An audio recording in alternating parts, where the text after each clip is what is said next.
ගේන්නේ දඹදිව රාජධානිය ඉඳලා. ඒතොර රාජධානිය කියන දඹදිව රාජධානිය ගැන කතා කරනකොට අපිට කතා කරන්න වෙන්නේ ප්‍රධාන රජවරු 4 දෙනෙක් ඉන්නවා. පළවෙනි එක්කෙනා තමයි තුන්වෙනි විජයබාහු, දෙවෙනි එක්කෙනා තමයි දෙවෙනි පරාක්‍රමබාහු, ඊළඟට ඉන්නවා හතරවෙනි විජයබාහු සහ ඊළඟට ඉන්නවා පළවෙනි බෝනකබාහු. මේ රජවරු 4 දෙනාත් එක්ක ආසන්නම අනිත් රජවරු සහ ඉන්දියාවේ මොකද උනේ, කාලිංගමාගල මොකද උනේ, චන්ද්‍රබාහු කියන්නේ කවුද, ආර්ය චක්‍රවර්ති කියන්නේ කවුද වගේ ප්‍රධාන කරුණු ටිකයි රාජධානිය ගැනයි නටබුන් ගැනයි සියල්ලම මේ වීඩියෝෙන් කතා කරනවා. අපිත් එක්ක රැඳලා ඉතින් ඉස්සරහට යන් වීඩියෝ එකත් එක්ක.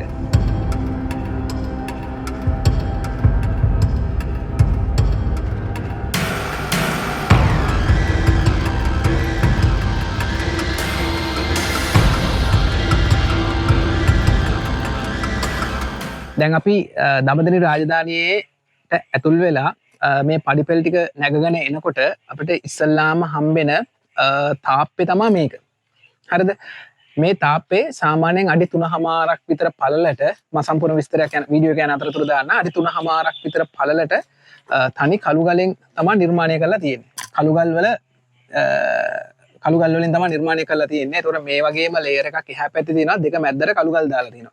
එහෙම තමයි සාමාන්‍යයෙන් මේක නිර්මාණය කරලා තියෙන්නේ. සාමාන්‍යයෙන් මට හිතන විදිහට මේක සාමාන්‍යයෙන් අඩි 6කට වඩා උසක් ඇති කියලා මට හිතෙනවා. මොකද හේතුව දැන් ඔයාලට පේනවා නම් මෙතන මේ පාදමක් විදිහට තියෙනවා පල්ලෙහා. මෙතන තියෙන පාදම මේකේ. ෆවුන්ඩේෂන් එක තමයි මේ යට තියෙන්නේ. ඒතකොට ඔයාලට පේනවා නම් මෙන්න මේ හරියේ ෆවුන්ඩේෂන් එක වැලිලා තියෙනවා පස් වලට. දැන් අර හරියට යනකොට ෆවුන්ඩේෂන් එක පේන්න තිබ්බට මේ හරියට යනකොට මේ අර හරියේදී වැහිලා තියෙනවා. ඒතකොට මේ වගේව මේ පස්සේ ඉදි කරපුවා. මේ තියෙන සිමෙන්ති දාලා කළු ගල් හදලා තියෙන්නේ මෙන්න මේ හරියෙන් මං හිතන්නේ හොදා පාළුවට යනකොට වෙන්නේ නැති දාලා තියෙන්නේ. නමුත් මේක ඇත්ත ෆවුන්ඩේෂන් එක ඊට පල්ලෙහෙන් යන්නේ. එතකොට අතන කෙලවර බලනවා නම් මේ තාප්පේ කෙලීම සම්බන්ධ කරලා තියෙනවා එහා පැත්තේ ගලට. මම ඒක යන අතරතුර පෙන්නන්නම්. මොකද ඒක හේතුව අතන ගානට කටාරම වගේ කියන්නේ ඇතුළට ගලේ කපලා තමයි මේ බිත්තියට ගල හයි කරලා තියෙන්නේ. මොකද දන්නවා ගලකට නිකන් ගලක් සම්බන්ධ කරන්න බෑ. කට්ටයක් දාලා තමයි එතන පටන් ගන්න තියෙන්නේ. එතකොට එතන පේනවා නම් ඒ කට්ටේ තව උඩට යනකන් තියෙනවා. ඒ කියන්නේ මෙතන තව ගල් දෙකක් උඩින් තිබිලා තියෙනවා. මොකද ගල් දෙකක කට්ට දෙකක් එතන තියෙනවා. ඒක මම එතන කිට්ටු කරලා පෙන්නන්නම්. ඒ ගල් දෙක එතන ඉඳලා සම්බන්ධ වෙලා තමයි නිකන් මේක තව ගල් දෙකක් උස මට්ටමින් යන්න ඇති. මං හිතන්නේ අඩි 8කටත් වඩා උස ඇති. අඩි 8ක් විතර උස ඇති. මොකද මම මෙතන ඉඳලා බැලුවොත් තමයි අඩි 8ක් විතර පේන්නේ. නමුත් මේක දැන් ෆවුන්ඩේෂන් එක තියෙන ඊටත් පල්ලෙහායි. එතකොට මේක තවත් උසට තියෙන්නේ නැති කියලා මට හිතෙනවා. දැන් මේ එන්න ගල් අයින් වෙලා ඊට පස්සේ මෙයා වෙලා ගිහින් තියෙනවා. ඒ කියන්නේ එක අයින් වෙලා තියෙනවා. ඊට පස්සේ මෙතෙන් ආපුවාම මෙතනනුත් මේක ඉවර වුණා කියලා කියන්න විදිහක් නැහැ. මොකද මට දැක්කහම මෙතන පේනවා දැන් මෙතන මේ ගලින් පස්සෙත් මේ කට්ටේ තව ඉස්සරහට බීලා තියෙනවා. ඔයාලට පේනවා නම් මෙතන බලන්න මේක තව ඉස්සරහට මේ ගලට මේ ගලේ හෙඩේට මේ ඒ කියන්නේ යට තියෙන ෆවුන්ඩේෂන් එක දාලා ඒ ෆවුන්ඩේෂන් එක ගල් වලින් හදපු ෆවුන්ඩේෂන් එකෙත් කට්ටේ කපලා තියලා තියෙනවා මේ ගල යන්න. හරිද? එතකොට මේක මේ ඉවර නැහැ. මේක ගත්තොත් දැන් මෙහාටත් මේ මෙතනනොත් මෙහාට මේක තියෙන්නේ නැති මේ ගල තව තියෙනවා. මේ හරිය පසලි යට වෙලා තියෙන්නේ. හරිද? සහ මේ දැන් මේ වටේ පිටේ බලපුවාම මේ જાතියේම ගල් මේ තැන්වල තියෙනවා මේ. ඒ ගල් මං හිතනවා දැන් මේ ගල ඊළඟ ගලට සම්බන්ධ කරනකොටත් මේ ඔයාලට පේනවා නම් බලන්න මේ කට්ට වගේක් තියෙනවා මේ ගලෙත් මේ කට්ට කපලා තියෙනවා. හරිද? ඒතර මේ ගල් නිකන් උඩ තිබ්බ වෙන්නත් බෑ. මොකද හේතුව මේ එහෙම වෙන්න විදිහකුත් නැහැ මෙතන. මේ අනිවාර්යයෙන්ම මේ ගලේ කට්ටත් කපලා තියෙනවා අනිත් ගලට සම්බන්ධ වෙන්න අනිවාර්යයෙන්ම. ඊට අමතරව මේ ගල් මැද්දෙන් මම වීඩියෝ එක අතරතුර පෙන්නන්න මේ ගල් මැද්දෙන් ක්ලේ එකක් දාලා තියෙනවා මැටි වලින්. ඒ කියන්නේ මැටි වලින් තමයි මේ ගල් සම්බන්ධ කරලා තියෙන්නේ. ඒතර මැටි වලින් වගේ જાතියකින් මේ වගේ බර ගලක් සම්බන්ධ කරනකොට අනිවාර්යයෙන්ම මෙවුවා වැටෙන්න පුළුවන්. හරිද? සිමෙන්ති වගේ නෙමෙයිනේ. ඒ හින්දා මං හිතනවා මේ ගල් සම්බන්ධ කරනකොට අනිවාර්යයෙන්ම අර මං කලින් ගලේ පෙන්නුවා වගේ කට්ට කපලා තියෙන්නේ නැති. ඒ කට්ට පිට වුණාට පස්සේ ඒ කට්ට අස්සෙන් තමයි මේකේ මැටි දාන්න නැත්තේ කියලා මට හිතෙනවා. ඒතර මේක ටිකක් තදට සම්බන්ධ වෙලා යන්න. අනිත් එක නියම සිදුවීම් කීපයක් තියෙනවා මෙතෙන්ට එනවා නම් පෙන්වන්න. දැන් බලන්න මෙන්න මෙතන විශේෂත්වයක් තියෙනවා මේ ගලේ. බලන්න දැන් මේ ගල ඊළඟ ගලට යනකොට බලන්න මේ උඩ ගලේ කට්ට කපලා දෙනවා ඒ ගලට ෆිට වෙන විදිහට මේ. පේනවනම් මේ වගේ ලොකු ගලක් මේක තනිකර පළල කළු ගලක්. ඒ කළු ගල ගානට කපලා තියෙනවා. නමුත් මෙතනිනුත් ඊළඟ ගලට ගානට පිට වෙන විදිහට කට්ටයක් කපලා තියෙනවා. පේනවනම් මේ කළු ගල තමයි කට්ටේ කපලා තියෙන්නේ. හරියටම සීල් වෙන විදිහට. මේ ඒ කියන්නේ මේක මාරම කියන්නේ කිසිම එකකට පෙරලන්න බැරි විදිහට හදපුව ටිකක් අඩි 4ක විතර ඝනකමකින් පළලකින් යුක්ත තාප්පයක්. ඒතර වලට අර මං කලින් පෙන්නුවා වගේ මේ තියෙන්නේ මේ ඒ ඊළඟ ගල් සෙට් වෙන්න හදලා තියෙන මේ කට්ට මේ කට්ට. මේ කට්ට දිගේ තමයි මේ ගල් තියලා තියෙන්නේ. මේ දිගට මේ කට්ට උඩ තමයි තියලා තියෙන්නේ. ඇත්තට මේක හොඳ විශිෂ්ට නිර්මාණයක්. ඒ කියන්නේ මේ ඒ කාලේ තිබ්බ ගෘහ නිර්මාණ ශිල්පය මනමින් විදහා දක්වන තැනක් තමයි මේක. මොකක් වුණත් මේක නිර්මාණය කරලා තියෙන්නේ නම් අනිවාර්යයෙන්ම ආරක්ෂාවට. මොකද මේක බලකොටුවක් විදිහට පාවිච්චි කරලා තියෙනවා සතුරුන්ගෙන් බේරෙන්න ඉතින් ඒකින්ද අනිවාර්යයෙන්ම මේක මේ සතුරු ආක්‍රමණයෙන් මේවා කරගන්න බේරෙන්න හදපු තාප්පයක් නිර්මාණයක් තමයි මේක. උඩට ගිහින් බලමු ඉතුරු එක කොහොමද කියලා.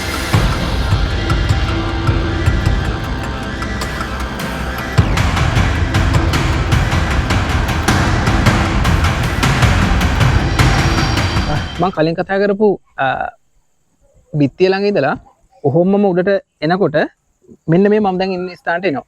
හරිද? මෙතන තියෙන්නේ මෙහෙම කැරකිලා මෙතනින් හැරිලා උඩට යන්න තමයි පාලම පඩිපෙළ තියෙන්නේ. හරිද? මෙතන යම්කිසි නිර්මාණයක් තිබ්බයි කියලා මට හිතෙනවා. මොකද හේතුව මෙන්න මේ ගල පේනවා නම් ඔයාලට මෙන්න මේ ගලේ බලන්න මේ තනි ගල මෙතනින් කට්ටයක් කපලා ඊළඟට තව කට්ටයක් කපලා ඊට පස්සේ මෙතන ඉඳලා පොඩි කට්ට කීපයක් කපලා තියෙනවා. මේ පිහිටි ගලේම පොඩි කට්ට කීපයක් කපලා තියෙනවා මෙතන ඉඳලා. හරිද? දිගටම. අර අතෙන්ට යනකම්ම තියෙනවා ඒ කට්ට ටික. ඒ වගේම එතනින් පස්සේ ඒ විදිහටම එහා පැත්තෙත් ඒ ගලේ කට්ට කපලා තියෙනවා. පේනවා නම් මේ කට්ට කපලා තියෙනවා. ඊට පස්සේ ඒ විදිහටම එහා පැත්තට තව පඩි වෙලවල් දෙකක් විදිහට කට්ට දෙකක් කපලා තියෙනවා. මට හිතෙන දෙයක් තමයි මෙන්න මේක උඩ මොකක් හරි ඉදිකිරීමක් අනිවාර්යයෙන්ම කරලා තියෙන්න ඕනේ. මොකද හේතුව මේ තියෙන හැටියට නැත්තම් කිසිම හේතුවක් නැහැ පිහිටි තනි ගල මේ විදිහට කට්ට විදිහට මෙහෙම කපලා උඩ එකේ දෙපැත්තට මෙහෙම කටු කපලා නිකන් නැවක් වගේ මෙහෙම මැදට වෙලා තියෙන්නේ. අනිවාර්යයෙන් මේකේ හිතා ගන්න බෑ මොකද්ද කරලා තියෙන්නේ කියලා. නමුත් මොනෑම් හෝ නිර්මාණයක් අනිවාර්යයෙන්ම කරලා තියෙනවා. ඒ වගේම ඊට සාපේක්ෂව එහා පැත්තේ තියෙන ගල මම දැන් ඔයාලට ගිහින් පෙන්නන්නම්. ඒ එහා පැත්තේ තියෙන ගලෙත් පේනවා නම් මෙතන හරි ගානට ස්ලොප් එකක් කපලා තියෙනවා මෙතන. ඒ වගේම මෙන්න මෙතන තියෙනවා කොටුවක් කපලා ගලේම. හරිද? එතකොට වගේ මෙතන මේ පොඩි මේකක් කපලා තියෙනවා. මෙන්න මේවා ආශ්‍රිතවත් මොකක්ම හරි අනිවාර්යයෙන්ම නිර්මාණයක් තියෙන්නේ නැති මේ ගලයි අර ගලයි ආශ්‍රිතව කියලා තමයි මට හිතෙන්නේ. ඒ වගේම මේ ගත්තාම බලන්න එහා පැත්තේ තියෙන උස තාප්පයක්. ඔයාලට පේනවා මෙතන මේ ගල් දෙකක් තියෙන්නේ. එතන ගත්තාම එහා පැත්තේ තියෙන ගලයි මෙහා පැත්තේ තියෙන ගලයි පිහිටි ගල් දෙකක්. එතකොට පිහිටි ගල් දෙක ගත්තාම මේ තියෙන පිහිටි ගල එක පිහිටි ගලක්. ඒ ගල මේ ස්ලෝප් එකට ඇවිල්ලා මෙතනින් ඉවර වෙනකොට අර ගල අර පැත්තට අර හෙට යනවා. එතකොට සතුරෙක් එනවා නම් මේ මාර්ගේ කෙලින්ම ඇතුළට යන්න ඕමනාවක් නැහැ. හරිද? එයාට පුළුවන් මෙතනින් ඇවිල්ලා මෙහෙම මාලිගාවට යන්න. මොකද උඩ තමයි මාලිගාව තියෙන්නේ. එතකොට අන්න ඒක වහන්න තමයි අර පල්ලෙහා දැක්කා වගේ තාප්පේ වගේම කළු ගලෙන් නිර්මාණය කරපු තව තාප්පයක් මේ දෙක හරහා බැඳලා තියෙන්නේ. අනිවාර්යයෙන් මේ බදිනකොටත් අර තාක්ෂණමයි යූස් කරන්නේ නැත්තේ අර ගලේ කට්ට කපලා මේ ගලේ කට්ට කපලා ඒ දෙක හරහා තමයි මේ ගල් බැම්ම බැඳලා තියෙන්නේ. කොච්චරද කියනවා නම් මං හිතන්නේ මේක ඇති අඩි 30කට වගේ කිට් වෙන උසකින් මං හිතන්නේ මේ තාප්පේ බැඳලා තියෙනවා. අඩි 30ක් විතර මං හිතන්නේ උස මට්ටමකට බැඳලා තියෙනවා. ඒ කියන්නේ මේ බලකොටුවක් විදිහට නිර්මාණය කරන සෑහෙන වෙහසක් රජතුමා ඇතුළු ගෘහ නිර්මාණ ශිල්පීන් වෙහස වෙලා තියෙනවා කියලා මේව දැක්කාම හිතන්න පුළුවන්. මම මොකද තනි කළු ගල් අදටත් මේ වගේ කළු ගල් නිර්මාණයක් කරනවා කියන දැන් තියෙන තාක්ෂණෙත් මාරම අමාරුයි. මාරම වෙහසක් ගන්න වෙනවා මේ තියෙන විදිහට රාජධානියක් මේ කළු ගලෙන් නිර්මාණය කරන්න. අපි ගිහින් බලමු ඉස්සරහට කොහොමද කියලා.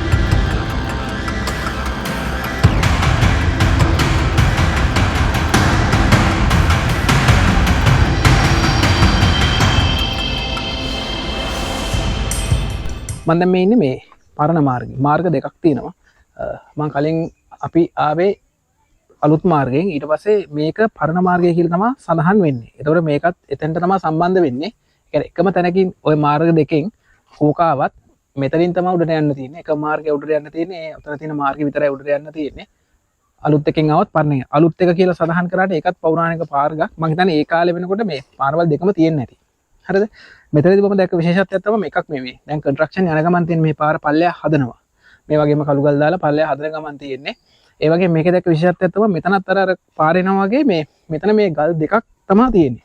මේ ගල් දෙක සම්බන්ධ වෙන තැන තනිකරම අර කලින් වගේ කළු ගල් වලින් තාප්පයක් නිර්මාණය කරලා තියෙනවා. හැබැයි තාප්පේ උඩම හරියනම් මේ පසු කාලින් නිර්මාණය කරපු එකක් කියලා පේනවා. මොකද සිමෙන්ති වලින් මේ විදිහේ පොඩි ගල් දාලා බැඳලා තියෙන උඩම චූටි කෑල්ල. හැබැයි පල්ලෙහාට නිකන් සම්පූර්ණ කළු ගලෙන් තමයි නිර්මාණය කරලා තියෙන්නේ. මේ ඒක පෞරාණික විදිහට තියෙනවා. මොකද ඒක අර මැටි වලින් වගේ සම්බන්ධ කරලා තියෙන්නේ කළු ගල්. උඩම ටික විතරක් සිමෙන්තියෙන් බැදලා තියෙනවා. මං හිතන විදිහට අර විදිහටම කට්ට කපලා ගල් දෙක සම්බන්ධ කරලා තියෙනවා. ඒකෝට මේකට කොහෙන් ආවත් ඇතුල් වෙන්න බෑ. ඇතුල් වෙන්න පුළුවන් මේ එන පාරෙන් විතරයි. හැමතැනම ගල් දාලා වහලා අර බිත්ති වලින් يعني ආරක්ෂාව සපයලා තියෙනවා මේ මාලිගාවට. එතකොට මේක දැක්කනම් මේ කියන්න පුළුවන් තව දෙයක් මට හිතෙනවා දැන් මේ එකක් තියෙනවා මෙතන. මේ වගේම මම හිතන්නේ මේ විජේසුන්දරාරාමයේ තියෙන කෞතුකාගාරෙත් තියෙනවා. අපිට එතන ගිහපුවම මේක බලා ගන්න පුළුවන්. අපි වීඩියෝ දෙකක් විදිහට තමයි මේ රාජධානිය දඹදෙන රාජධානිය කරන්නේ. මොකද එකක් විජේසුන්දරාරාමයේ තියෙන කොටස ගැන කතා කරන එක, අනිත් එක මේ මාලිගාව ගැන කතා කරන එක. එතකොට මේ දෙක වෙන වෙනම තමයි කතා කරන්න බලාපොරොත්තු වෙන්නේ. මේ වීඩියෝ එකේදී ඒක බලන්න පුළුවන්. එතකොට මේ තියෙන්නේත් ඒ කලක්. මට හිතෙනවා මෙන්න මේ විදිහට මේ මාර්ගෙත් දෙපැත්තේ අනිවාර්යයෙන්ම තියෙන්න ඇති කියලා.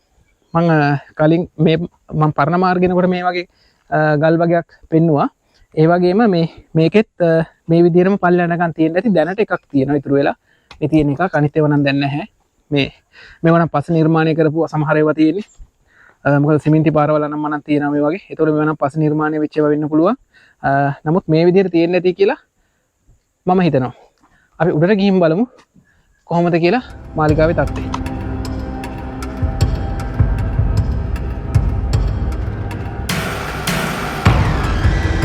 දැන් මේ ඉන්නේ මේ දඹදෙණිය රාජධානියේ ප්‍රසිද්ධම ස්ථානයක. මේකට කියන්නේ ගල් උගුල කියලා. හරිද? මේක නිර්මාණය කරලා තියෙනවා කියලා කියන්නේ ඒ කාලේ ඉඳලම තියෙන කතාව විදිහට තියෙන්නේ. සතුරු සේනාව කොච්චරක් ආවත් ওই මාර්ග දෙකෙන් කොහොම ආවත් මෙතනින් තමයි උඩට එන්න තියෙන එකම මාර්ගේ මාලිගාවට ඇතුල් වෙන්න. ඒතර මේ මාලිගාවට ඇතුල් වෙන්න තියෙන මාර්ගෙදී ඒගොල්ලෝ එන්න ඕනේ මේ මාර්ගේ හරහාම තමයි. හරිද? 10ක් 15ක් එකට ආවත් දැන් අපි ආපු පාරවල් උඩ පළල්. කොච්චර පළල් වුණත් මෙතනින් එනකොට අනිවාර්යයෙන්ම එකා පිට එකා තමයි එන්න වෙන්නේ. මොකද මේක මෙතනින් කෙටි වෙලා තියෙන මාර්ගය. මේ ගලනුයි කෙටි වෙන්න තමයි හදලා තියෙන්නේ. ඒතකොට මෙතනින් එනකොට එකා පිට එකා කොච්චර ආවත් මේ එක්කෙනා තමයි මෙතනින් උඩට එන්න පුළුවන් මේ ගල සීමාවෙන් එළියට යනකම්. දැන් මේ මගේ සයිස් එකේ හැටින් නම් ඔයාලට හිතන්න පුළුවන් මෙතන මේ අපෝ දෙන්නෙත් යන්න පුළුවන් නේ කියලා. හැබැයි ඉතින් රජ කාලේ අපි දන්න කතාවල හැටියට මේ මිනිස්සු අපිට වඩා ටිකක් ලොකුයි. එතකොට ආයුධත් අරන් එනකොට මෙතන දෙන්නෙකුට එන්න බෑ. අනිවාර්යයෙන්ම එක්කෙනා තමයි එන්න පුළුවන් හැකියාව තියෙන්නේ. එතකොට ඉතින් උඩ ඉන්න හමුදාවන් වලට පුළුවන් අනිවාර්යයෙන්ම උඩ ඉඳලා පල්ලෙහාට පහර දෙන්න එක එක්කෙනා උඩට එනකොට. මේ ගල් උගුලේ තියෙන විශේෂත්වය ඒ විදිහට තමයි කියන්නේ.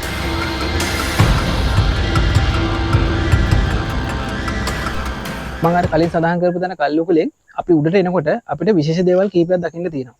එකක් තමයි ඔය පඩිපෙළ එතනින් පස්සේ උඩට එන්නේ සර්පිලාකාර හැඩයකට. ඒ කියන්නේ එතනින් පස්සේ පඩිපෙළ සර්පිලයක් විදිහට කැරකිලා තියෙනවා.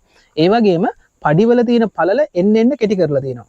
ඒතර එන්න කෙටි කරලා තියෙනකොට සාමාන්‍යයෙන් උඩම පඩි වලට එනකොට මේ හරියටම අපේ අඩියෙන් භාගයක්වත් නැහැ පඩිය. ඒ කියන්නේ මේ අතනින් උඩට එන එකිනෙක එන සේනාංකේ උනත් ඉතා ඉක්මනින් ඉහළට එන්න බෑ.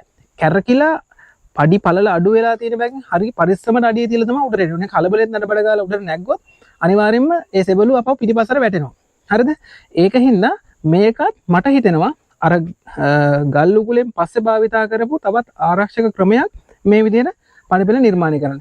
මේට කිට්ටුවෙන් යන සර්පිලාකාර හැඩයක් නැතත් මේට කිට්ටුවෙන් යන. ඒ කියන්නේ මේ වගේ ඇන්ගල් එකක්. දැන් මෙතන තියෙනවා සාමාන්‍යයෙන් අංශක 70කට වඩා අංශක 80ක විතර ඇන්ගල් එකකින් තමයි පඩිපෙළ නිර්මාණය කරලා තියෙන්නේ. ඒතර අංශක 80ක විතර ඇන්ගල් එකකින් පඩි නිර්මාණය කරලා තිනවා. පඩිපෙළ සර්පිලාකාරව කරකවලා තියෙනවා. ඒ වගේම පඩිවල පළල ගොඩක් අඩු කරලා තියෙනවා. මෙන්න මේ සාධකත් එක්ක අතනින් එන සෙබළට උනත් මාර අමාරුයි. එතනින් ඉතුරු ටික උඩට එන්න කඩාන බිඳගෙන අර එකපාරටම ඩුස්කල් උඩට එන්න බැරි විදිහට තමයි නිර්මාණය කරලා. මේක කිට්ටුවෙන් යන එකක් අපි ඉස්සරහ වීඩියෝ වලදී පෙන්නන්න යාපහුවෙත් තියෙනවා දල්දා මාලිකට ඇතුල් වෙන තැන අංශක 70 විතර ඇන්ගල් කරපු පඩිපෙළක්.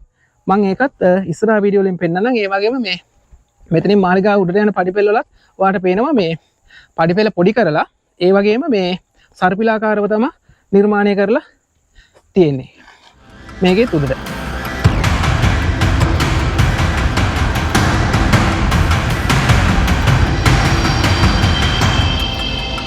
සර්පිලාකාර පඩිපෙළෙන් උඩට නගිනකොට තව දකින්න තියෙන විශේෂත්වයක් තියෙනවා. ඒ තමයි මෙන්න මේ ගල. ඔයාලට පේනවා නම් මෙන්න මේ ගල තියෙන්නේ නිකම් මේ ගල උඩ. පල්ලෙහා තියෙන ලොකු ගලක් උඩ තියෙන සාමාන්‍ය ගලක් ඒ කිසිම තැනකට සම්බන්ධ වෙලා නැහැ. හරිද? ඒතකොට මේ ගල මං හිතනවා මේක මේ විදිහට පාවිච්චි කරන්නේ නැත්තේ ඊට ගලට එහා පැත්තෙන් තියෙන්නේ ඔය පරණ මාර්ගය කියලා මේ මාලිගාවට ඇතුල් වෙන මාර්ගයක්. හරිද? හදිසි අත්‍යවශ්‍යතාවයක් වුණොත් සතුරු පෙරහැරයක් එල්ලුණොත් මට හිතෙන්නේ මේ ගල මෙතන ඉඳලා පල්ලෙහාට පෙරලන්න පුළුවන් විදිහට තමයි මේ ගල ඇත්තේ කියලා එක මගේ මතයයි. හරිද?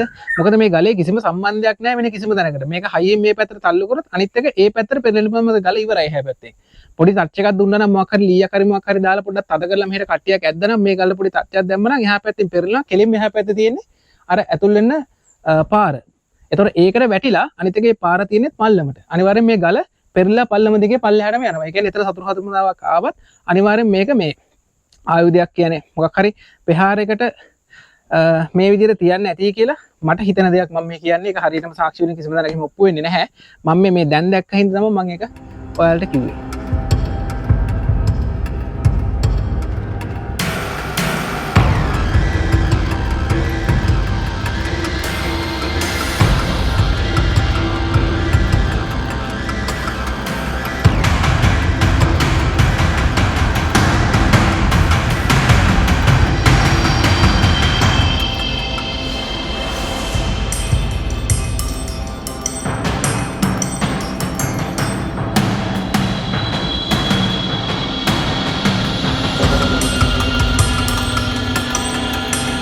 මම මේ ඉන්නේ දඹදිවි රාජධානියේ රාජසභා මණ්ඩපයේ තමයි මේ ඉන්නේ.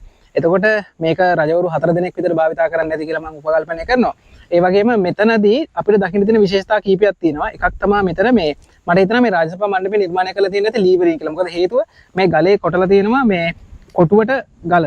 එතකොට දැන් මෙන්න මේ ටැංක් වලට අනිවාර්යයෙන්ම ලී වලින් සාපි කරපු දේවල් තමයි තියෙන්නේ නැත්තේ. මොකද දැන් කාලයත් එක්ක අවුරුදු දැන් මේ රාජධානිය තිබිලා අවුරුදු 800කට විතර කිට් වෙන හින්දා මේක අනිවාර්යෙන් මේ ලී දිර්ලා යන්නේ නැති. හැබැයි ඒකේ තිබ්බ මායිම් පාරවල් විතරක් ඉතුරු වෙලා තියෙනවා. ඒ වගේ බැලුවොත් මේ තැන් වලත් ඒවා තියෙනවා.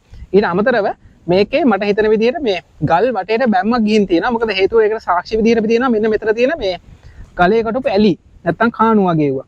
ඔයාලට පේනවා නම් හොඳටම මෙතන තියෙනවා මේ තියෙන්නේ. ඒතකොට මේක මේ ගඩොල් බිත්තියකට සම්බන්ධ වෙච්ච එකක් වෙන්න බෑ. මොකද හේතුව මේකේ පල්ලත් එක්ක බලද්දම අනිවාර්යෙන් මේක මේ ගල් වලින් හදපු එකක් වෙන්න ඕනේ. මොකද ඉතුරු ටික මෙතනින් කන්ටිනියු වෙලා තියෙනවා පේනවනේ. හරිද? එතකොට මේ තියෙන්නේ අතර මෙතන තියෙන මේ උඩ ලේයර් එක නම් මේ පසු කාලිනම හදපු එකක් මේ සිමෙන්ති පේනවා. හැබැයි මේ ගල් ටිකට යට තියෙන මෙන්න මේ ගල් ටික මෙන්න මෙව්වා ඒ කාලේ නිර්මාණය වෙච්ච ඒවා. හරිද? මේ තියෙන යට තීරුව. හරිද? එතකොට ඒ ගල් ගානට සම්බන්ධ වෙලා තියෙන්නේ මෙන්න මේ තීරුව දිගේ. හැබැයි මෙතනින් එහා ටික මේ වෙනකොට නැහැ. මං හිතන්නේ එක්කෝ එක පල්ලෙහාට වැටිලා හරි මොකක් හරි වෙලා තියෙනවා. නමුත් ඒ පාර තාම ගලේ කොටපු පාර තියෙනවා. එතකොට මට හිතෙන්නේ මෙතන තිබෙන්න ඇත්තේ අනිවාර්යයෙන්ම කළු ගල් වලින් හදපු අත්තිවාරමක් තමයි තියෙන්න ඇත්තේ මේ ගලේ කොටපු දිගේ. ඒ වගේම මං හිතන්නේ එහා පැත්තෙත් තියෙනවා ඒ වගේම. එතකොට ඒකෙත් අපිට අර ගලේ පටන් ගන්න කෙලවර බැලුවොත් අර පැත්තෙන් ওই වගේම ඇලියක් තියෙනවා. ඒ ඇලිය දිගේ තමයි මේ ගල් බැඳලා තියෙන්නේ. එතකොට මට හිතන දෙයක් තමයි මේකේ මේ පුරාණ කතා කියවලා බලනකොට මේකේ තියෙනවා මේ ගොඩක් වෙලාවට මේ දඹදිවි රාජධානිය නිර්මාණය කරපු මේ තැන්වල මේ බිත්ති තිබුණේ නැහැ කියලා. ඒ කියන්නේ වොච් හවුස්, සිකියුරිටි හවුස්.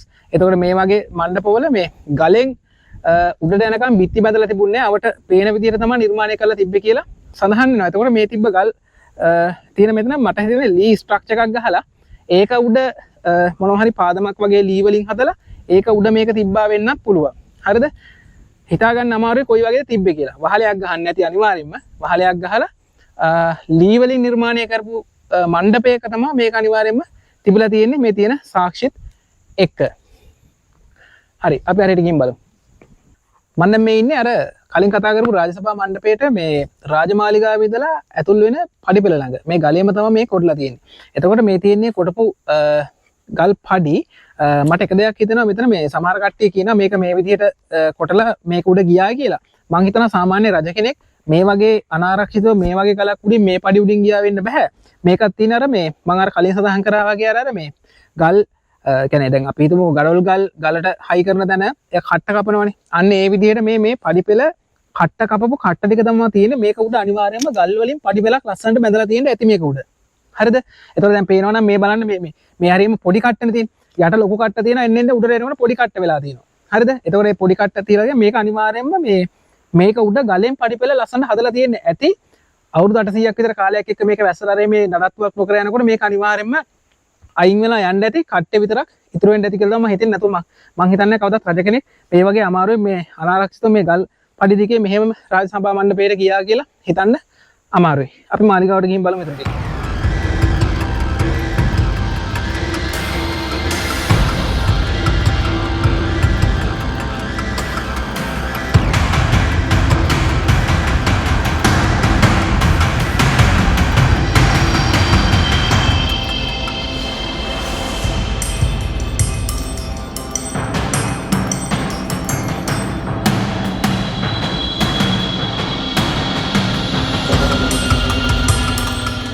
මම දැන් මේ ඇතුල් වෙන්නේ රාජමාලිගාවේ මැද මිදුලට.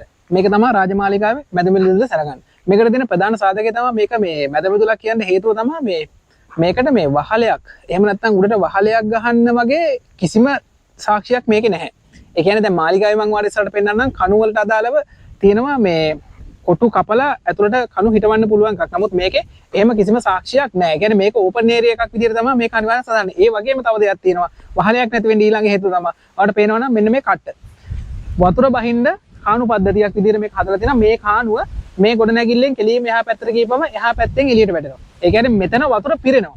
පිරෙන හින්දානේ කාණුවක් අපි දාලා තියෙන්නේ. ඒ කියන්නේ මේක වහලයක් තිබිලා නැහැ අනිවාර්යෙන්ම. ඒකින්ද තමයි මේක සලකන්නේ මේක රාජමාලිගාවේ මැද මිදුල කියලා. හැබැයි රාජමාලිගාවට ගොඩක් කරලා ඇතුල් වෙනකොට මැද මිදුල හරහා තමයි ඇතුල් වෙන්න තිබිලා තියෙන්නේ. මොකද අතන තියෙන්නේ රාජමාලිගාවට ඇතුල් වෙන පඩිපෙළ. ඒතර මෙතෙන්ට යන්න පුළුවන් එකම ක්‍රමේ මේක විතරයි. මොකද එහා පැත්තෙන් පේනවා නම් එහා පැත්තේ තාප් එකකින් මෙතන වැහිලා තිබිලා තියෙනවා මාලිගාව. ඒ කියන්නේ මේ හරහා මෙතනින් ඇතුල් වෙන්නත් බෑ මාලිගාවට. ඒ වගේම එහා පැත්තෙන් ඇතුල් වෙන්න ක්‍රමයකුත් නැහැ. ඒතර අනිවාර්යයෙන්ම මාලිගාවට ඇතුල් වෙන්න තියෙන්නේ මේ මැද මිදුල හරහා. ඒ වගේම මැද මිදුලේදී මෙතන ඇතුල් වෙනකොට යම් කිසි මොනවා හරි ద్వාරයක්. ඒ කියන්නේ මෙතන දොරටුවක් මොකක් හරි තියෙන්නේ නැති. මොකද ඒකට සාක්ෂි දෙපැත්තේ රැඳිලා තියෙනවා. ඊටු ටික කතා කරමු මාලිගාව ඇතුළට ගිහිල්ලා.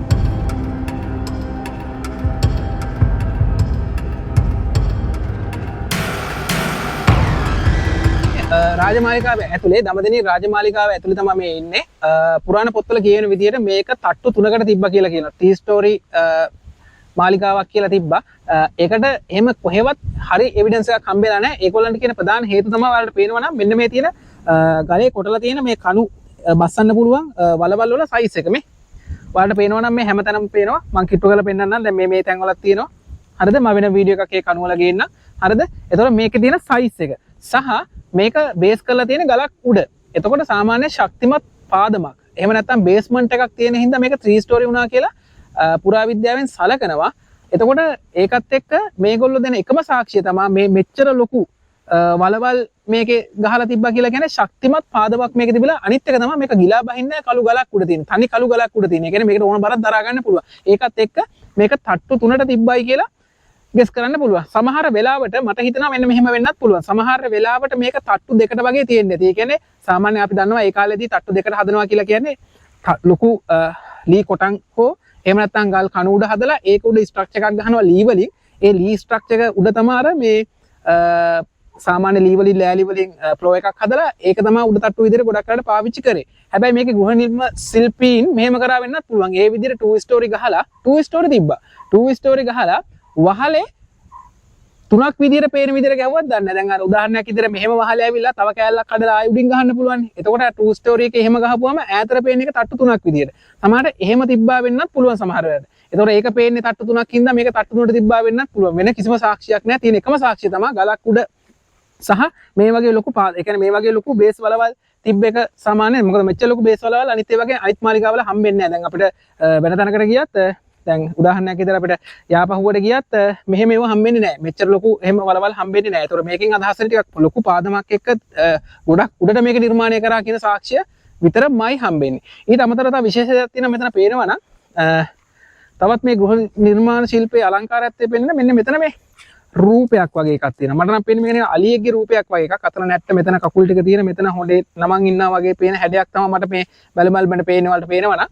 ඒක මම වෙනම වීඩියෝ ක්ලිප් එකක් ගේන්නම්. එතකොට මේක මැද්දට මේ ඒගොල්ලෝ අලංකාර කරන්න දාලා තියෙනවා මේ නිකන් අර ගල්. ඒක නිකන් මේ දැන් තිරිවාන වගේ ගල් జాතියක්. මේක කිරිකරුණ නම් වෙන්න බෑ. තිරිවාන වගේ මොනවා හරි ගල් జాතියක්. එතන මේ ආශ්‍රිතව මං හිතන්නේ මේ වගේ ගල් හම්බ වෙනවා කියලා. ඒ කියන්නේ මේක නිකන් මේ මෙතන ලස්සනට නිකන් අර ඇතුල් වෙන තැන ඇතුල් වෙනට අපි නිකන් අර දාන්නේ සඳකඩ පහන වගේ එකක් සහ නැත්නම් අපි පාපිස්සක් දානවා වගේ මං හිතන්නේ මේක මේ විදිහට නෙමෙයි ලස්සනට ෆ්ලැට්ව තියෙන්න ඇති කියලා මම හිතනවා. මේක ඒ කාලේ ඉඳලම ආපු නිර්මාණයක්. මොකද හේතුව මේ ගල්වත් මේ සිමෙන්ති වලින්වත් දාපු ඒවා නෙමෙයි තියෙන්නේ. සිමෙන්තිවත් නෑ මේ අර මැටිමයි තියෙන්නේ. ඒතකොට මේක මේ පස්සේ කරපු එකක් වෙන්න බෑ. හරිද? මේ ගල් ටික මෙතන මේ ගානට තිබිලා තියෙනවා. මං හිතන්නේ අර අපි පොළවේ දාන එක ඩිසයින් ඒ විදිහට ඒ කාලේ තියෙන්නේ නැති කියලා මට හිතන එකක්. නිකන් අලියෙක්ගේ රූපයක් වගේ තමයි මට පේන්නේ මේක. ඒක හරියට මොකද්ද කියලා මට අදහසක් නැහැ. නමුත් මේක ලස්සන කරලා තියෙනවා. තිරිවාන වගේ අර ලස්සන ගල් වලින් මේක ෆ්ලැට් කරලා තිබිලා තියෙනවා. ඒ වගේම මේ එළිය තියෙන තාප්ප වගේ ගත්තාම දැන් මේ කෙලවර ඉවර වෙන්නේ මේ තැන් වලින්. එතකොට මේ තැන් වලින් තමයි ඉවර වෙන්නේ මේ මේ වගේත් මම හිතනවා එළියෙන් ගිහින් තියනවා කියලා ලොකු කණු. මොකද ඒවට සාක්ෂි තියෙනවා මෙතන මේ හැම තැනකම සාමාන්‍යයෙන් අඩි 3න් 3ට වගේ මේ කණු තියෙනවා. කණු බස්සන්න වටේට හිස්තැන් තියලා තියෙනවා කණුවක් යන. මේක ඇත්තටම වටේටම යනවා. ඒතකොට වටේටම ඒ විදිහට යනවා. මැද්දෙන් මෙහෙම කණු සම්බන්ධ වෙලා තියෙනවා මේවට. සමහර මේක කෙලිහිම ඇවිල්ලා මේ අයින එකෙන්ම උඩට ගියා වෙන්නත් පුළුවන්.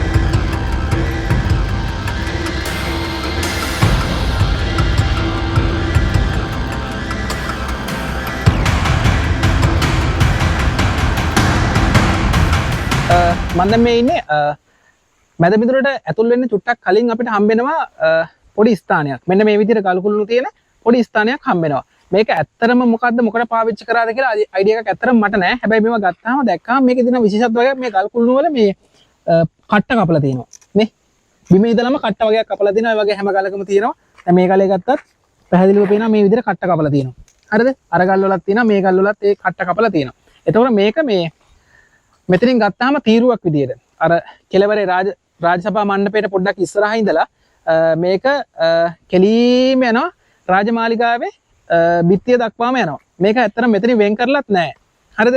මෙතනින් වෙන් කරලත් නැහැ කියලා කියන්නේ සාමාන්‍ය මෙතන මේ මැද මිදුලට ඇතුල් වෙන තැන තිබ්බ මේ ඇතුල් වෙන ద్వාරයෙන් මෙතන තාප්පෙන් ඒක වෙන් කරා වෙන්න බෑ. මොකද මෙතන නම් ගල් භාගයට තිබ්බට මෙතන එහෙම ගල් සම්බන්ධ වෙච්ච තැනක් පේන්නේ නැහැ. මොකද මේ බිත්තිය ආව නම් අනිවාර්යෙන් මෙතන මේ සම්බන්ධ වෙච්ච තැනක් පේන්න ඕන. නම් සම්බන්ධ වෙච්ච තැනක් පේන්නේ නැති හින්දා මේක මෙතන සම්පූර්ණම හරහා ගියා කියන්න බෑ. මේක ඒතකොට මේ විදිහට වෙන්නේ නැති. මොකද හේතුව ඊට චුට්ටක් මෙහෙද්ද ඒ වගේ ගලක් හම්බ වෙනවා මේ. හම්බ වෙනවා තමයි මේ පැත්තටත් ඒ වගේ අර ගලට කෙලින් අර ගල් පොලිමට කෙලින් තව ගලක් මෙතනත් හම්බ වෙනවා. එතකොට ඒකත් එක්ක අපිට කියන්න බෑ මේක සම්බන්ධ වෙලා තිබ්බා කියලා. සමහරට මේක මෙහෙටම තියෙන්නේ නැති. හැබැයි ඒක මොකට යූස් කරපු එකක්ද මොකද්ද කියලා හිතන්න අමාරුයි. සමහරට මෙතන මේ මොකක් හරි මණ්ඩපයක් තියෙන්නේ නැති. මෙතන නිකන් අර ඕපන් මොනවා හරි මෙතන නිකන් ඉන්න මොකක් හරි මණ්ඩපයක් හරි මොකක් හරි එකක් අඩුම ගානේ එක්කෝ දන්ද ධාතුන් වහන්සේ මේ කොහේ හරි තැන්පත් කරා කියලා ඒ මට අයිඩියා එකක් නැහැ මොකද්ද කියලා හරියටම. සමහරට මොකක් වුණත් මෙතන මොකක් හරි මණ්ඩපයක් විදියට යූස් කරන්න නැති කියලා තමයි මට හිතෙන්නේ. මේ ඉන්නේ දඹදෙණි රාජධානි මාලිගාවේ ඉඳලා පොඩ්ඩක් උඩට එනකොට හම්බෙන පළවෙනි පොකුණේ. ඔකට කියනවා මාබී පොකුණ කියලා. හරිද? මේ මාබී පොකුණේ තමයි මම ඉන්නේ. මේ පොකුණේ ගත්තාම මට පේන විශේෂත්ව කීපයක් තියෙනවා. දැන් නම් මේක පොඩ්ඩක් ජරා ජීර්ණ වෙලා තියෙනවා. නමුත් ඒ කාලේ එහෙම තියෙන්නේ නැතුව ඇති. ඊළඟට තමයි මේක ගත්තාම ඔයාලට පේනවනම් මේක තියලා තියෙනවා මේ ගලේ කොටපු අපවර එලියක්. කාණුවක් වගේ එකක් පේනවනම්. හරිද?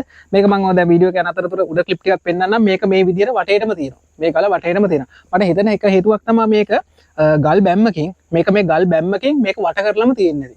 එතකොට තියෙන ඒකේ විශේෂත්වය තමයි ගල් බැම්මකින් මේක වට කරලා තිබ්බහම අපිට මේ කන්ද උඩ ඉඳලා හොදගෙන එන වතුර පාර මේ පොකුණට එකතු වෙන්නේ නැහැ. මොකද උඩත් ගල් බැම්මක් තියෙනවනේ. එතකොට මේ ගල් බැම්මට ඇවිල්ලා ඒ ගල් බැම්මේ වටේට තමයි මේ වතුර ටික බහින්නේ. එතකොට මෙතෙන්ට වැටෙන වතුර ටික තමයි මේකේ පිරිසිදු එකතු වෙන්නේ. සමහරවිට මේක මේ බීමට වතුර ගන්න තනක් වෙන්න නැත්නම් මොකද මෙච්චර උස කළු ගලකට වතුර ගේන සිස්ටම් එකක් ඒ කාලේ තිබුණේ නැහැ. එතකොට ඒකත් එක්ක අනිවාර්යයෙන්ම මාලිගාවට වතුර බීමට මෙතන පාවිච්චි කරා වෙන්න පුළුවන්. මොකද වටේටම වට කරලා උඩින් විතරක් වැටෙන වතුර මේකට පාවිච්චි කරන්න පුළුවන් විදියට තිබ්බ එක. අනිත් එක තමයි මේකේ මේ ඊළඟ කොටසක් තමයි මම මේක යන අතරම පෙන්නන මේ පැත්තෙන් ඒ කියන්නේ මේ ඇලිය මේ තියෙන ගල් බැම්ම මේ දාලා තියෙන ගල් බැම්මට එළියෙන් තමයි පඩිපෙල් තියෙන්නේ. ඒ කියන්නේ මෙතනින් මෙහෙම මේක වටේට මෙහෙම උඩට නගින්න පුළුවන් හැකියාව තිබිලා තියෙනවා. හරිද? හැබැයි මේ පඩිපෙල මෙහෙම මෙතෙන්ට එන්නේ නැහැ. මේක මේ පඩිපෙල එතනින් එහෙම පල්ලෙන් අර පැත්තෙන් අරහෙට තමයි වහින්න තියෙන්නේ. ඒ කියන්නේ මේකට මේ අර පැත්තෙන් නැගලා මෙහෙම උඩට යන්න පුළුවන් කියලා තමයි තිබිලා තියෙන එක පැහැදිලිව පේනවා මේ පඩිපෙල්. මම ඒක වීඩියෝ ක්ලිප් එක යන අතරතුර පෙන්නන්න. එතකොට මට හිතෙන්නේ මේක පානීය ජල අවශ්‍යතාවය සඳහා සපුරාගත්ත පොකුණක් වෙන්න ඇති. මොකද මේ දඹදෙණි රාජධානියේ මේ මාලිගාවට පොකුණු 6ක් තිබ්බා කියලා තමයි සඳහන් වෙන්නේ. මේ මම දැක්ක පළවෙනි පොකුණ බලමු තව පොකුණු 5ක් කොහේ හරි ඇති. ඒව දැක්කම කියන්න පුළුවන් මේවා කොයි විදිහට නිර්මාණය කරලා තිබ්බද කියලා. ඒතර මේක වටේට වට කරලා තිබ්බ එකෙන් අපිට මේක හිතන්න පුළුවන් මේක මේ බීම සඳහා පාවිච්චි කරා කියන එක නැතුව නාන්න වගේ එකකට මේක යූස් කරා කියන්න බෑ. මොකද අර එන හැමතැනින්ම එන වතුර බ්ලොක් කරලා මේක පිරිසිදුව තියාගත්ත එකකින් අදහස් වෙන්නේ මම හිතන්නේ පානීය ජල අවශ්‍යතාවය සපුරා ගන්න මේක යූස් කරා වෙන්නේ නැති. මාලිගාවේ ඉඳලා පොඩ්ඩක් උඩට වෙන්න ගලයි කැලේයි අයිනෙන් යන්න පුළුවන් පොඩි පාරක් තියෙනවා. කවුරුත් එතන ඒ පැත්තට ගිහින් නැහැ ඇත්තට. නමුත් ඒකේ අපිට මෙහෙම කෙලින්ම යනකොට හම්බෙනවා මේ පඩිපෙල් කීපයක්. පෞරාණික ඒ කාලේ තිබ්බ පඩිපෙල් කීපයක්. මේකෙදි මිනිස්සුන් මේ හරියට වැඩි යන්නේ නැහැ මං හිතන්නේ. ඔයාලට පේනවා නම් මම පෙන්නන්න. මෙතන ඒ කාලේ කොටපු පඩිපෙල් කීපයක් මට මෙතන පේනවා. මොකද මේක මේ අනිවාර්යෙන් මම කලින් කිව්වා වගේ මේ පඩිපෙළ දිගේ නගින්න නැතුව ඇති. මේක අනිවාර්යෙන්ම ගලවල තියලා මේක පඩිපෙළක් විදිහට හදලා තියෙන්නේ නැති. මේක අර තිබ්බ ස්ට්‍රක්චර් එක තමයි මේ පේන්නේ. ඊළඟට මේක මේ උඩට නගිනකොට පේනවා නම් තව එකක් තමයි මේ මෙන්න මේ දෙපැත්තේ තියෙනවා මේ පොඩි මේවා දෙකක්. ඒ කියන්නේ මේ පැත්තෙත් තියෙනවා. ඒ කියන්නේ මෙතන මොකක් හරි නිකන් මෙතන මේ දොරක් වගේ නිකන් මොකක් හරි උළුවස්සක් හරි මොකක් හරි මේකේ නිර්මාණයක් තියෙන්නේ නැති කියලා තමයි මට හිතෙන්නේ. ඒ වගේම මෙතනින් පල්ලෙහාටත් මේ පැත්තනුත් පඩිපෙළක් තියෙනවා. මෙතන දැන් සම්පූර්ණ කැලේ වැවිලා තියෙන මොකද උතරින් ගිහපුවම පොඩි ගල් කෑල්ලක් තියෙනවා. ඒක ඉඳලා අර පැත්ත බලන්න පුළුවන්. ඒ පැත්ත පේනවා දැන් මෙතන මේ කැලෑවතින් හින්දා මම එතෙන්ට යන්නේ නැහැ. ඒ වගේම මෙතනින් ඊට පස්සේ ආපහු උඩට නගින්න පුළුවන්. හරි. මෙතනින් මෙන්න මේ විදිහට උඩට නගින්න පුළුවන්. මම පොඩ්ඩක් උඩට නැගලා පෙන්නන්නම්. එතනින් පස්සේ වීඩියෝ ක්ලිප් එක. මෙන්න මේ ඉස්සරහින් තමයි මේ නගින්න තියෙන්නේ. ඔතෙන් තමයි පඩිපෙළ තියෙන්නේ. ඔතනින් පඩිපෙළෙන් මේ නැගලා ආපුවාම මෙන්න මේ වගේ view එකක් තමයි පේන්නේ. එතකොට වටේම පේනවා මෙතෙන්ට. එතකොට බැලුම් ගල නෙමෙයි මෙතන. වෙන පැත්තකින් යන එකක්. අපිට මෙතනින් පේනවා අර මේ වඩුවා කෙටු ගල සහ මේ කග්ගල කියන ගල් දෙකම මෙතෙන්ට පේනවා. ඒ ගැන මම බැලු ගලදි කියන්නම් මොකද්ද කියලා. ඒ වගේම මේ මෙතන මම දැක්කා මේ මේකෙත් මේ අර කලින් කිව්වා වගේ මේ ස්ට්‍රක්චර්ස් තියෙනවා මෙතන මේ විදිහට මෙතන තියෙනවා. මෙන්න මේ තැන් වල තියෙනවා. මේක ඒ වගේම මේ දිගටම තියෙනවා. මෙතන තියෙනවා. ඒතකොට තව මෙන්න මෙතන තියෙනවා. ගලේ තව මේ හැරේට ආපුවාම මෙන්න මේ හරියත් ඒ වගේ ස්ට්‍රක්චර්ස් තියෙනවා මේ තැන් දෙකෙත් තියෙනවා. ඒ කියන්නේ මේ අර හරිය තියෙනවා. හරි. එතකොට මේ මෙතන තියෙනවා. එතකොට මේක මේ මෙතනත් අනිවාර්යයෙන්ම මේ ලී වලින් හදපු මොකක් හරි දෙයක් තියෙනවා. මට හිතෙන්නේ මෙතන තියෙන ඇත්තේ වොච් හවුස් සිකියුරිටි කුටි වගේ. සිකියුරිටි කුටිත් නැති වෙන්නේ. ඉතින් මොකද මෙතන මේ තනිකර හෙල තියෙන පල්ලෙහා. මේ ගල දිගේ නම් ගොඩක් කරලා කවුරුත් එන්නේ නැහැ. මම හිතන්නේ මෙතන ඇත්තේ වොච් හවුස් එකක්. ඒ කියන්නේ අර මේක අර සඳහන් වෙනවා පුරානේ මේ මොකද්ද මේකේ වොච් හවුස් සහ සිකියුරිටි හවුස් හදලා තියෙන්නේ මේ තාප්ප බඳින්න නැතුවලු. ඒ කියන්නේ ලී ස්ට්‍රක්චර්ස් තමයි හදලා තියෙන්නේ වටේම පේන විදිහට. මට හිතෙනවා මේ වගේ මේ කට්ට විතරක් ඉතුරු වෙලා අනිත් මුකුත් නැතුව යන හේතුව තමයි අනිවාර්යයෙන්ම මේකේ හදලා තියෙන රීස්ට්‍රක්චර්ස් වලින් හදලා තියෙන ඒක දැන් අවුරුදු 800ක් විතර කාලයක් ගිය හින්දා මේක අනිවාර්යයෙන්ම මේ දිරලා මෙතනින් අයින් වෙලා ඇති. නමුත් අර කොටපු කට්ට ටික විතරක් ඉතුරු වෙලා තියෙනවා. අතන මෙතෙන්ට ඇත්තටම මේ වොච් හවුස් එකක් හොඳයි. මොකද මේ පැත්තේ මේ අතර මේ කැලේ තියෙන නැතුව ඇති ඒ කාලේ රජ කාලේ සම්පූර්ණයෙන්ම ඔක්කොම සුද්ධ කරලා තියෙන්නේ නැත්තේ. එතකොට මේ ඒ ටික ඔක්කොම සුද්ධ වුණා නම් මේකෙන් මේ සෑහෙන ඒරියා එකක් සම්පූර්ණයෙන්ම පේනවා. හරි. එතකොට දැන් අන්න අර පැත්තට වෙන්න තියෙන මධ්‍යම කඳුකරේ පැත්ත. ඔය පැත්ත. එතකොට මේ පැත්ත අපිට හොඳට පේනවා. ඒ වගේම අර පැත්තට වෙන්න තමයි අනුරාධපුර ඔය පොළොන්නරු පැත්ත වගේ පේන්නේ. ඒතකොට අර පැත්තට වෙන්න. එතකොට මේ පැත්තත් මේ ඉන්න ස්ථානට මේ ලොකු ඒරියාවක් සතුරු හමුදාවක් හරි කවුරු හරි එනවා නම් අනිවාර්යයෙන්ම මෙතෙන්ට හොඳටම පේනවා. මම හිතන්නේ මෙතන වොච් හවුස් එකක් වගේ එකක් තමයි ගලේ නිර්මාණය කරලා තියෙන්නේ නැති කියලා තමයි මගේ අදහස.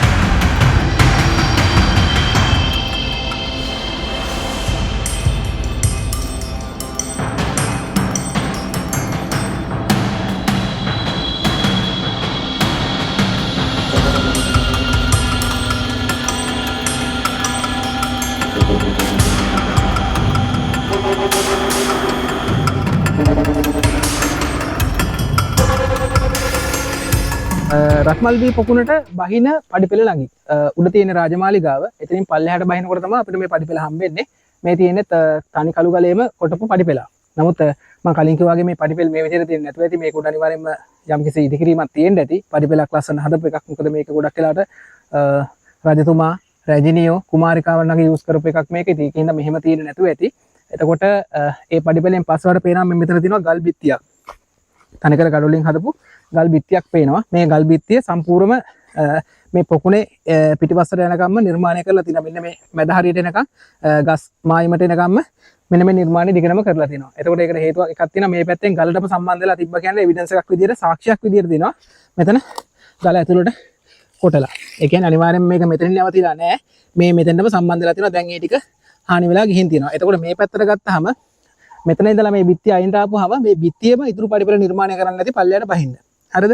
එතකොට මෙතනින් අපි දන්නවා මේ මුකුණු වෙන්න පොකුණට යන්න තියෙන්නේ මේ පැත්තෙන්. ඒ ගියාම එහා පැත්තේ මුකුණු වෙන්න පොකුණ සහ අපේ මුරකාවල් දාලා තියෙනවා එහා පැත්තේ. එතෙන්ට යන්න පුළුවන් තියෙන්නේ මේ පැත්තේ. එතකොට බැරි වෙලාවත් මෙතන රජතුමා රාජකුමාරිකාවන් බිසවරු නානකොට මෙතනින් මුරකාරයෝ හරි රාජ සොල්දාදුවෝ හරි මෙතනින් යනකොට මේක පේන හින්දා වෙන්න ඇති කියලා මම හිතනවා. මේක තාප්පයක් විදියට බඳින්න ඇත්තේ. මේක සාමාන්‍යයෙන් මට හිතෙන විදිහට පොඩිවට තිබ්බ වෙන්න බෑ. අනිවාර්යෙන් මේක සාමාන්‍යයෙන් අඩි 6-7කට වගේ උසකට මේක නිර්මාණය කරලා තියෙන්න ඇති කියලා මට නිකන් හිතෙනවා. එතකොට මේ පැත්තෙන් යන සොල්දාදුවන්ට මේ පැත්තේ සිදුවීම් පේන්නේ නැහැ. මට හිතෙන දෙයක් මම මේ කියන්නේ. මොකද මේ නැත්තම් කිසිම හේතුවක් නැහැ මේ පැත්තෙන් මේ විදිහට මෙතන ඉඳලා මේ තාප්පය අතනින් ඉවර වෙනවා. හරිද? එතනින් ඉවර වෙනවා. එතකොට එතනට මේකක් බඳින්න හේතුවක් නැහැ නිකන් මේක ආවරණය කරලා තියෙන්නේ. එතකොට අර තියෙන්නේ රත්මල් පොකුණ. මට හිතෙන්නේ එතන රත්මල් පොකුණ කියලා නම දාන්න හේතුව නම් එතන රත්මල් ගස් වගේ තියෙනවා. මම වීඩියෝ ක්ලිප් එකේ පෙන්නන්නම් ඉස්සරහට යනකොට. ඒ රත්මල් ගස් හින්දා වෙන්න ඇති රත්මල් පොකුණ කියලා කියන්නේ මම කියන්නේ මේ රජ කාලේ දැම්මා කියලා නෙමෙයි. පුරාවිද්‍යා දෙපාර්තමේන්තුවෙන් මේක හොයාගන්නකොට රත්මල් පොකුණ කියලා දාන්න හේතුව එතන රත්මල් ගස් තිබ්බ එක වෙන්න ඇති. ඒ කාලේ යූස් කරනකොට මේකට වෙන නමක් මොකක් හරි පාවිච්චි කරන්න ඇති. දැන් මේ වීඩියෝ එක යන අතරතුර වලට බලන්න පුළුවන් මේ පොකුණට බහින්න වෙනම පඩිපෙලක් නිර්මාණය කරලා තිබිලා තියෙනවා. ඒක එතනින් බහැලා පොකුණට යන්න පුළුවන්. ඒ වගේම මේ ගල් දෙකක් තියෙනවා. මේ ගල් දෙක සම්බන්ධ කරලා ගල් වැටියක් දාලා තමයි මෙතන වතුර ඒකල එකතු කරගෙන තියෙන්නේ. ඒකත් හොඳ නිර්මාණයක්. දැන් අපි දන්නවා කොහොමත් මොකක් හරි වේලක් බඳිනකොට කඳු දෙකක් හරස් කරලානේ වේල බඳින්නේ. ඒ එකම තමයි යූස් කරලා තියෙන්නේ මීට අවුරුදු 800කට කලින්. හරිද? ඊට අවුරුදු 800කට කලින් ඒ විදිහට යූස් කරලා තමයි මෙතන වතුර එකතු කරලා තියෙන්නේ. මේක අනිවාර්යයෙන්ම නාන්න යූස් කරප එකක් කියලා කියන්න පුළුවන්.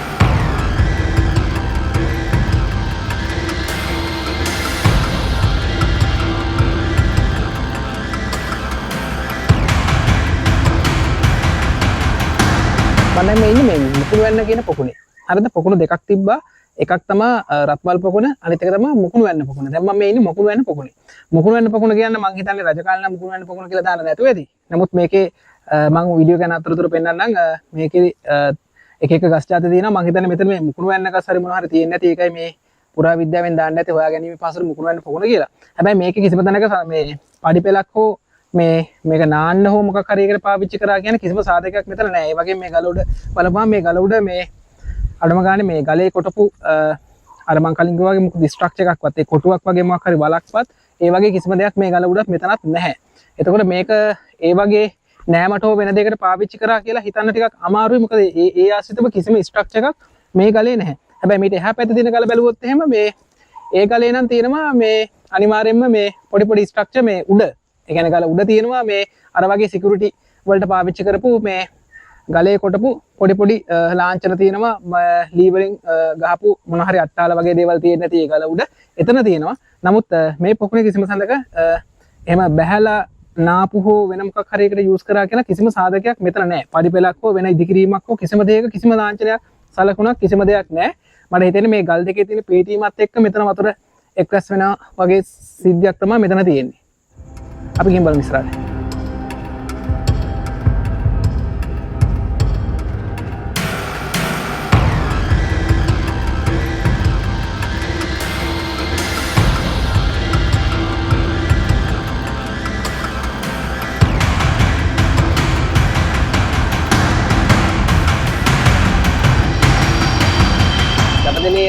මාලිගාවේ බැලුම් ගල කියන ස්ථානය තමයි ඉන්නේ. මේක තමයි මේ උසම ස්ථානය. මීට වඩා උස ස්ථානයක් මේ දඹදෙණිය මාලිගා ගලේ නැහැ. එතකොට මේකට කියනවා බැලුම් ගල කියලා. ඒ වගේම මේක මේ අවට බැලුවොත් ඔයාලට පේනවා ඊළඟට පේන ලොකුම ගල. ඒකට කියනවා වඩුවා කෙටෝ ගල කියලා. ඊට පස්සේ ඊට පොඩ්ඩක් පල්ලෙහා තියෙනවා තව ගලක්. ඒකට කියනවා කක් ගල කියලා. මෙතනදී මේ කතා දෙකක් තියෙනවා. එකක් ඒ වඩුවා කෙටෝ ගල කියන එකේදී මේ වඩුවේ කිර කරලා තිබිලා මිනිස්සයා පඩිබෙල් කපාගෙන ඕකෙන් බැස්සා කියලා කතාවක් තියෙනවා. ඊට අමතරව මේ අතන කග්ගල කියන ඊට පොඩ්ඩක් පල්ලෙහා තියෙන ගලේදී කියන්නේ මේ රාජමාලිගාවට මිනිස්සු ඒ කියන්නේ රටේ ඉන්න මිනිස්සු කදමඳු වර්ගන රජරුව බලන්න එනකොට ඒ කදමලු ටික චෙක් කරේ එතන තියෙන කග්ගල කියන ගලේ ඉඳලා කියලා. ඒ කියන්නේ කදමලු බැලුවා කියන එක තමයි ඒ කග්ගල කියලා ආවා කියලා තමයි ජනවහරින් සඳහන් වෙන්නේ. ඒතකොට මේ පැත්තෙන් බලපුවම අර පැත්තෙන් අපිට පේනවා පොළොන්නරුව සහ අනුරාධපුරය කියන පැති දෙක. අර පෙන්නම් කර්මාන්තපුරය දඹදෙණිය එතන තියෙන. ඊළඟට එහා පැත්ත පේන්නේ මධ්‍යම කඳුකරය. හරිද? එතකොට මෙතන ඉඳලා සෑහෙන ඒරියා එකක් එකපාර කවර් කරගන්න පුළුවන් හැකියාව තියෙනවා. මෙතන ඉඳලා මුර කරන එහෙම නැත්නම් බලන අයට සෑහෙන ඒරියා එකක් කවර් කරගන්න පුළුවන් හැකියාව තියෙනවා. එතකොට අනුරාධපුර හෝ පොළොන්නරුව ඒරියා වලින් සතුරු හමුදාවක් මේකට පාර දෙන්න එනවා නම් මෙතෙන්ට හරි පැහැදිලිව පේනවා. ඒ වගේම මේකේ තියෙනවා නටබුන් විදියට අර මම කලින් කිව්වා වගේ ගලේ කෙටපු පොඩි පොඩි හිල් තියෙනවා. ඒකේ තමයි අනිවාර්යයෙන්ම මේ වලවල් වලින් මෙතන අනිවාර්යයෙන්ම ස්ට්‍රක්චර්ස් තිබ්බා කියලා මම මේ වීඩියෝ එක යන අතරතුර පෙන්නන්නම්. ඒ ස්ට්‍රක්චර්ස් වල අනිවාර්යයෙන්ම මේ ලී වලින් ඉදි කරපු වොච් හවුස් තියෙන්න ඇති කියලා කියනවා. මොකද මේක අනිවාර්යයෙන්ම මේ ගල් වලින් බැඳින්න නැතුව වටේ ආවරණය නොකර තිබ්බ මුර කුටි තමා තිබ්බා කියලා මේකේ සඳහන් වෙන්නේ. ඒතකොට අනිවාර්යයෙන් මෙතන ලී වලින් ඉදි කරපු ඉදිකිරීම ඇතුලේ තමා මේකේ මේ හිටපු මුරකරුවන් වටාවට ඒරියා එක නිරීක්ෂණය කරලා තියෙන්නේ ඒ වගේ තැනක ඉඳලා. ඒතකොට මේක තමයි බැලුම්ගල ඒගොල්ලන්ගේ උස්ම ස්ථානය. මෙතන ඉඳලා තමයි අනිවාර්යයෙන්ම මේ ආරක්ෂක සපයන්නේ. ඒ වගේම මම අර එහා පැත්තේ තැනකට ගියා මේකෙම විරුද්ධ පැත්තේ තියෙන්නේ ඒක. එතනත් මේ වගේ පොඩි ස්ට්‍රක්චර්ස් ගහලා තියෙනවා. එතන ඉඳලත් අනිවාර්යයෙන්ම ඒ පැත්තෙන් එනවද කියලා සේනාව සතුරු හමුදාව බලන්න ඇති කියලා මට හිතෙන්නේ. අපි මෙතනින් පල්ලෙහාට ගිහිල්ලා කතා කරමු ඊටු විස්තර ටික. බැලුම්ගලේ ඉඳලා පොඩ්ඩක් ස්ටෙප් එකක් පල්ලෙහාට බහිනකොට මම දැක්ක ලස්සන විශේෂ දෙයක් තියෙනවා. ඔයාලට පේනවා නම් මේ මෙතන තියෙනවා මේ ගලේ මේ කට්ට කපලා තියෙනවා. මෙතන ප්ලැට් කරලා කට්ට කපලා තියෙනවා. ඒ වගේම මෙතනත් ප්ලැට් කරලා කට්ට සෙට් එකක් කපලා තියෙනවා. මේ අතරත් ඒ වගේ කට්ට කපලා තියෙනවා. ඒ වගේ මේ ගලේ එහා පැත්තෙත් තියෙනවා. හරිද? මීට සාපේක්ෂව මේ ගල අර විදිහටම කොටුවට විදලා තිබ්බ සලකුණු තියෙනවා. ඒ කියන්නේ මෙතන අනිවාර්යයෙන්ම මෙහෙම ලී වලින් ආපු ස්ට්‍රක්චර් එකක් මෙහෙම ගහලා ඒක මේ ගලේ මේ පැත්තෙන් මෙතෙන්ට මේ සම්බන්ධ කරලා තියෙන්නේ නැති. ඒ වගේම මෙතනක් තියෙනවා ඒ වගේම ගලේ කොටුපු මේවා. ඒතකොට එතන හදපු ස්ට්‍රක්චර් එකට මෙතෙන්ට මෙහෙම සම්බන්ධ කරන දෙයක් නැති. මේ ගලෙත් තියෙන පොඩි කොටුවක් කපලා කොටු වගේ මෙතනින් මේ පැත්තටයි මෙතනින් එකකුයි කපලා තියෙනවා. මේකට අතෙන්ට දාලා සම්බන්ධ කරලා මෙතනත් මොකක් හරි ඉදිකිරීමක් තියෙන්න ඇති කියලා මට හිතෙනවා. බැලුම්ගලේ අතන උඩ තියෙනවා වගේම ඒ බැලුම්ගලේ උඩ තියෙන ස්ට්‍රක්චර් එක වගේම ඒත් එක්කම බහිනකොට ඊළඟට හම්බෙන එකෙත් යම්කිසි ඉදිකිරීමක් මෙතන අනිවාර්යයෙන්ම තිබිලා තියෙනවා රජ කාලේදී. දඹදෙණි රාජධානිය ගැන කතා කරනකොට මම මේ වීඩියෝ එක පුරාවට කොටස් කිහිපයක් වශයෙන් දඹදෙණි රාජධානිය සම්පූර්ණයෙන්ම කතා කරනවා. එතනදී මම ඉස්සල්ලාම මෙතනදී මම කතා කරන්න කැමති දඹදෙණි රාජධානිය පටන් ගන්න කලින් පොළොන්නරුවේ රාජධානියේ අවසානයේ. මම ඉක්මනින් කියන්න. පොළොන්නරුවේ රාජධානියේ අවසානයේ කියන්නේ අපි දන්නවා කවුරුත් දන්න පළවෙනි පරාක්‍රම බහරතුමා කියන්නේ ලංකාවේ ප්‍රසිද්ධම රජ කෙනෙක්. ඊට පස්සේ පත් වෙනවා නිශංකමල රජු. එතනින් පස්සේ පිළිවෙලට හරිහමන් රජ කෙනෙක් පත් වෙන්නේ ලංකාවේ. හරිද? ඊට පස්සේ අන්තිමට 1212 දී ලීලාවතී රජිනිය පත් වෙනවා පරාක්‍රම කියලා සෙන්පතියෙක් එක්ක. නමුත් අපි දන්නවා මේ වෙනකොට දකුණු ඉන්දියාව පාලනය කරපු පාණ්ඩ රාජධානියෙන් අපේ ඉන්න කවුද ලීලාවතී රජිනියව පරද්දවලා පරාක්‍රම පාණ්ඩය කියලා රජ කෙනෙක් රජ කරවනවා පොළොන්නරු රාජධානියට. ඊට පස්සේ 1215 දී ඉන්දියාවේ මෙහෙම තියෙන ඉන්දියාවේ ටිකක් උඩට වෙන්න තියෙනවා කාලිංග දේශය. කාලිංග දේශයේ ඉඳලා එනවා මාග කියලා පරදේශක්කාර ආක්‍රමණයකේ. මේ ආක්‍රමණයත් එක්ක සෙබළුන් 24000ක් ආව කියලා තමයි සඳහන් වෙන්නේ. එතකොට මේ සෙබළුන් 24000ත් එක්ක යාපනයට ඇතුළත් වෙලා යාපනයේ ඉඳලා පල්ලෙහාට ඇවිල්ලා පොළොන්නරු රාජධානිය 1212 දී පරාක්‍රම පාණ්ඩයකින් යටත් කරලා ඒගොල්ලෝ බාරයට පත් කරගන්නවා. මෙතනදී ඉතින් අපේ බෙහෙර විහාර එතකොට අපේ තිබ්බ විශේෂයෙන්ම දැනුමට වැදගත් වෙන පුස්කොළ පොත් වගේ විනාශ කරා කියලා කියනවා. අර මේකෙන් ගලවලා පිටු හැමතැනම විසිරෙව්වා එහෙම කියලා කියනවා. එතකොට දැනුම ඉස්සරහට පරම්පරාවට යයි කියලා බයට ඒ වගේ මේගොල්ලන්ගේ ප්‍රධාන අරමුණ උනේ වෙළඳාම සහ ඒගොල්ලන්ගේ ආගම ව්‍යාප්ත කරන වගේ ප්‍රධාන දේවල්. ඊට පස්සේ මේ සංසිද්ධියත් එක්කම පොළොන්නරු රාජධානිය යටත් වෙනකොටම අපේ හිටපු ප්‍රබල සෙන්පතියන් පසුබැස්ස දකුණට. ඒත් එක්කම දන්ත ධාතුන් වහන්සේ සහ පාත්‍රා ධාතුන් වහන්සේ දෙකම අරගෙන සංඝයා වහන්සේලාත් දකුණට එනවා. ඒ දකුණට එනකොට ඇවිල්ලා ඉතිහාසයේ සඳහන් වන විදිහට පාත්‍රා ධාතුන් වහන්සේයි දන්ත ධාතුන් වහන්සේ දෙකම කොත්මලේ පැත්තේ සැඟෙව්වා කියලා තමයි අපේ කතාව තියෙන්නේ. ඊට පස්සේ එම සංඝයා වහන්සේලා අපව ඉන්දියාවට වැඩම කරා කියලා කියනවා. ලංකාවේ සංඝයා වහන්සේලා ඉන්දියාවට තමයි වැඩම කරලා ඒ කාලේ ඉඳලා තියෙන්නේ. එතකොට දකුණට බහිනවා ප්‍රධාන සෙන්පතියෝ කීප දෙනෙක්. එක්කෙනෙක් ගෝවින් හෙළ ප්‍රදේශ පාලනය කරන බුවනකපාහු ආදිපාදවරයා. එතකොට මිනිපේ ඒරියා එක පාලනය කරන බාම සෙන්පතියා. ඊළඟට යාපහුව ඒරියා එක පාලනය කරන සුබසෙනවියා. ඇත්තරම පොළොන්නරුව මෙහෙම තියෙනවා නම් ගෝවින් හෙළ මිනිපේ යාපහුව. මෙහෙම තනිකර නිකන් වැටක් ඇහුවා වගේ. හරිද? ඕන් ඔහොම තමයි මේ බ්ලොක් කරන් ඉඳලා තියෙන්නේ. කාටද අපේ සෙන්පතිය තුන් දෙනා මේ කාලිංග මාකට දකුණට එන්න බැරි වෙන්නේ. මොකද දකුණට බයපු සංඝයා වහන්සේලාත් එක්ක සහ පල්ලෑ මිනිස්සු ආරක්ෂා. මොකද එතනදී මිනිස්සු පොළොන්නරුවේදී ගොඩක් තමන්ගේ කුඹුරු ඒ තියෙන කුෂිකර්මය ඔක්කොම අතහැරලා පල්ලෙහාට බහිනවා. ඊට පස්සේ පල්ලෙහා පැත්ත විනාශ නොකරන්න තමයි අරගොල්ලෝ අර විදිහට ආක්‍රමණයකින් වැළකෙන්න තමයි එතන කඳුරු බඳන් ඉඳලා තියෙන්නේ. එතකොට ඔයිට අමතරව ඉස්සර ලංකාවේ තිබිලා තියෙනවා මේ ප්‍රාදේශීය පාලකයන්. ඒ කියන්නේ අපි ඒගොල්ලන්ට කියන්නේ වන්නිය කියලා. වන්නි නායක. මොකද ගොඩක් මෙච්චර ජනාකීර්ණ නැහැ ඉස්සර ලංකාවේ. එතකොට මේ කැලෑ ආශ්‍රිතව තමයි ගම්මාන බිහි වුනේ. ඒ ප්‍රාදේශීය. එතකොට ඒ කැලෑ ආශ්‍රිතව ඒ ප්‍රාදේශීය ආශ්‍රිතව ප්‍රාදේශීය බිහි වෙන නායකයන්ට අපි කියන වන්නි නායකයන් කියලා.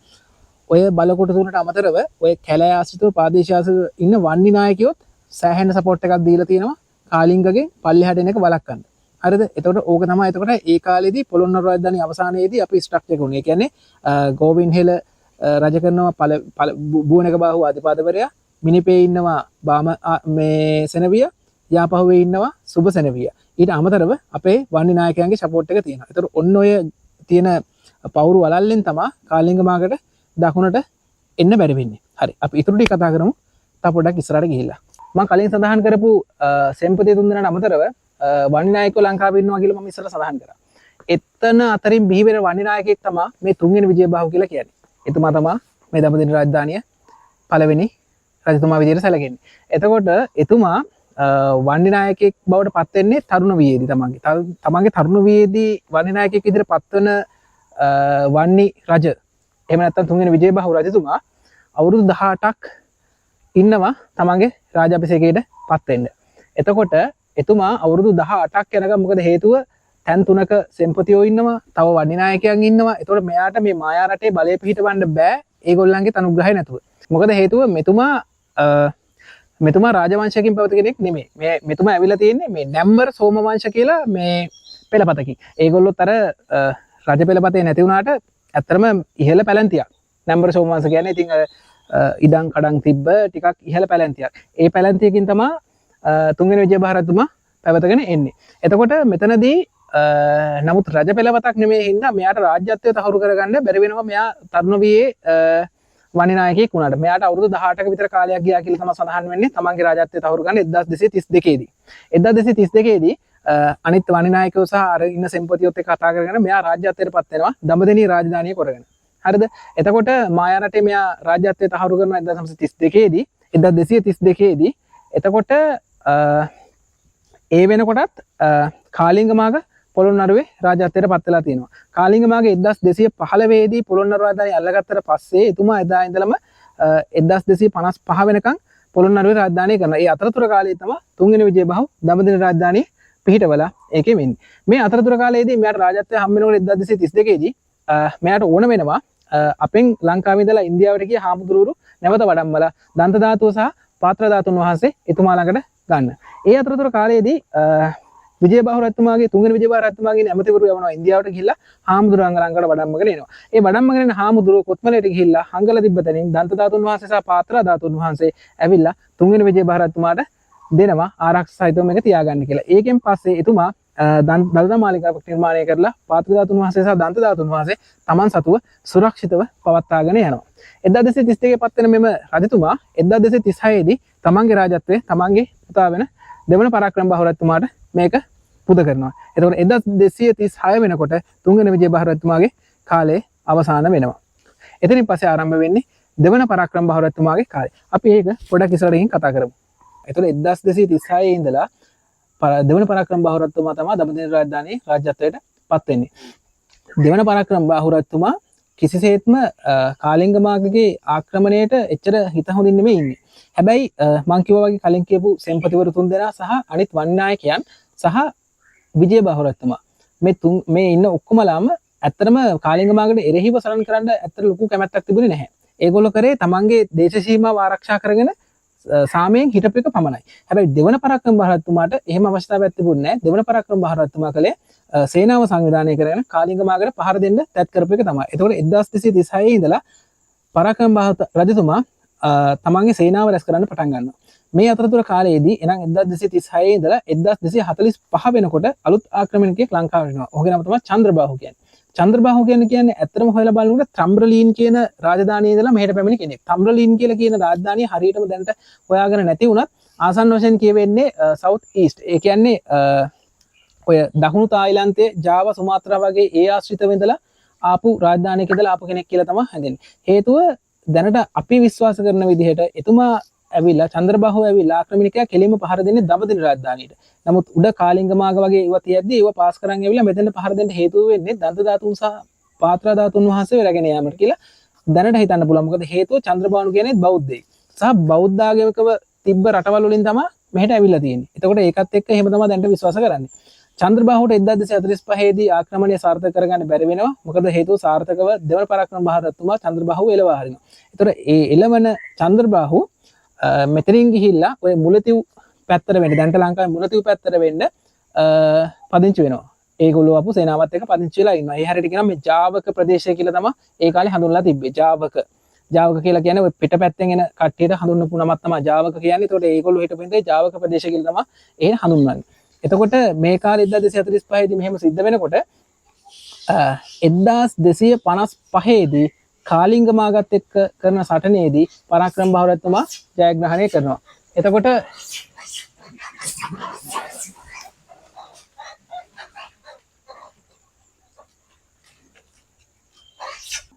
1245 දී චන්ද්‍රබාහු එළවා දැම්මට පස්සේ ඊළඟ දෙවන පරාක්‍රම බාහුගේ එකම අභිප්‍රාය වෙන්නේ කාලිංග මාගේ එළවා දාන්න. කාලිංග මාගේ එළවා දාන්න 1255 දී අපිට හම්බෙනවා උදව්වක් දකුණු ඉන්දියාවේ පාණ්ඩ්‍ය වංශකයන්ගේ පාණ්ඩ්‍ය රාජධානියෙන් උදව් හම්බෙනවා කාලිංග මාගේ එළවා දාන්න. මොකද පාණ්ඩ්‍යයන් කියන්නේ දකුණු ඉන්දියාව පාලනය කරාට කාලිංග මාග කියන්නේ කාලිංග දේශය ඉඳලා ආපු කෙනෙක්. ඒතකොට ගොඩාක් කාලයක් ඉදලා බලනකොට පාණ්ඩ්‍යයන් ඒ කියන්නේ දකුණු ඉන්දියාවෙන් අපේ යාපනයේ දේශය වගේ ඒවා ටිකක් පාලනය වෙලා තියෙනවා. එතකොට නමුත් දැන් කාලිංග මාගගේ ඇටැක් එකත් එක්ක ඒගොල්ලන්ටත් ඒකේ හරි පාලනයක් කරගන්න බැරි හේතුවත් එක්ක ඇත්තටම පාණ්ඩ්‍යයන් අපේ දෙවන පරාක්‍රම බහරතුමාට උදව් කරලා තියෙනවා කාලිංග මාග එළවා දාන්න. කොහොම හරි 1255 දී කාලිංග මාග සාර්ථකව එළවා දමන්න දෙවන පරාක්‍රම බාහුස පාණ්ඩ්‍යයන්ට හැකි වෙනවා. මෙතනින් එළවා දාන කාලිංග මාග යාපනයේ ගිහින් පදිංචි වුණා කියලා සනාථ වෙනවා. නමුත් වැඩි කාලයක් ඉන්න හම්බෙන්නේ නැහැ. කලින් එළවපු චන්ද්‍රබාහු යාපනයේ ප්‍රදේශයේ ඉඳලා කාලිංග මාගව යටත් කරලා යාපනයේ රාජධානිය අල්ල ගන්නවා කියලා සඳහන් වෙනවා. එතනින් පස්සේ කාලිංග මාගට සිද්ධුනේ කුමක්ද කියලා කිසිම තැනක සඳහන් වෙන්නේ නැහැ. ඊට පස්සේ උතුරේ ජැෆ්නා ඒ කියන්නේ යාපනයේ රාජධානිය අල්ල ගන්න චන්ද්‍රබාහු ශ්‍රී ධම්මරාජ කියන නමින් රජෙක් බවට පත් වෙනවා යාපනයේ රාජධානිය හිටපු. 1255 දී මෙහෙම රජ වෙන ධම්මරාජ කියන නැත්තම් චන්ද්‍රබාහු කියන රජු 1257-58 කාලෙදී ආපහු පාණ්ඩ්‍යයන්ගෙන් සුන්දර පාණ්ඩ්‍ය කියලා හිටපු කිං රජා විසින් මොහුව යටත් කර ගන්නවා. ඊට පස්සේ යටත් කරා කියලා ඔහු අල්ලගන්න එළවා දමන්නේ නැහැ. නමුත් අවුරුද්දක් පාසා එයාට කප්පන් ගෙවන්න සිද්ධ වෙනවා. එතකොට ඒකේ සඳහන් වෙන පැති මුතුමැණික් ආභරණ අලි ඇතුම් වගේ දේවල් ඉන්දියාවට කප්පන් විදියට දීලා තිනවා. මේ අතරතුර කාලයේදී මේ ශ්‍රී ධම්මරාජ එහෙම නැත්නම් චන්ද්‍රබාහු සිංහල මිනිසුන්ට සල්ලි දීලා මිල මුදල් දීලා සිංහල මිනිසුත් එක්ක යාළු වෙලා ඒ හරිය ඉන්න ගොඩක් මිනිසුත් එක්ක යාළු වෙලා සාමාන්‍ය සේනාවක් සංවිධානය කරගෙන 1262 දී නැවතත් දඹදිව රාජධානියට පහර දෙන්න ආපහු එනවා. ඒක එක පැත්තක්. ඔය කාල වකවානුව අතරතුරදී අනිත් පැත්තේ දඹදෙණිය රාජධානියේදී පරාක්‍රම බාහු රජතුමා රජ වෙලා අවුරුදු 22කට පස්සේ එතුමාට හැදෙනවා කතා කරන්න බැරි ගොත ගැහෙන ලෙඩක්. ඒ කියන්නේ 1258 වගේ කාලෙදී. ඒ කියන්නේ ওই කාලෙට හා සමානව යන කාලයක්. එතකොට 1258 දී මෙහෙම ඇති වුණාම අපේ දෙවන පරාක්‍රම බාහු රජතුමාට ඉන්නවා පුතු 3 දෙනෙක්. එක්කෙනෙක් තමයි පළවෙනි වැඩිමල් පුතා වෙන්න අපේ 4 වෙනි විජයබාහු රජු. ඊළඟට ඉන්නවා පළවෙනි බුවනක බාහු. ඊළඟට පොඩිම මල්ලි කෙනෙක් යට ඉන්නවා බුවන මල්ල කියලා. ඒතර ওই 3 දෙනා තමයි ඉඳලා තියෙන්නේ. එතකොට 4 වෙනි විජයබාහු රජතුමාට කතා කරලා දෙවන පරාක්‍රම බාහු කියලා තියෙනවා. එයාට ආශාවන් කීපයක් තියෙනවා ඉෂ්ට කරගන්න. එකක් තමයි පොළොන්නරු රාජධානිය එයාට අභිෂේක ලබන්න ඕන කියලා කියනවා.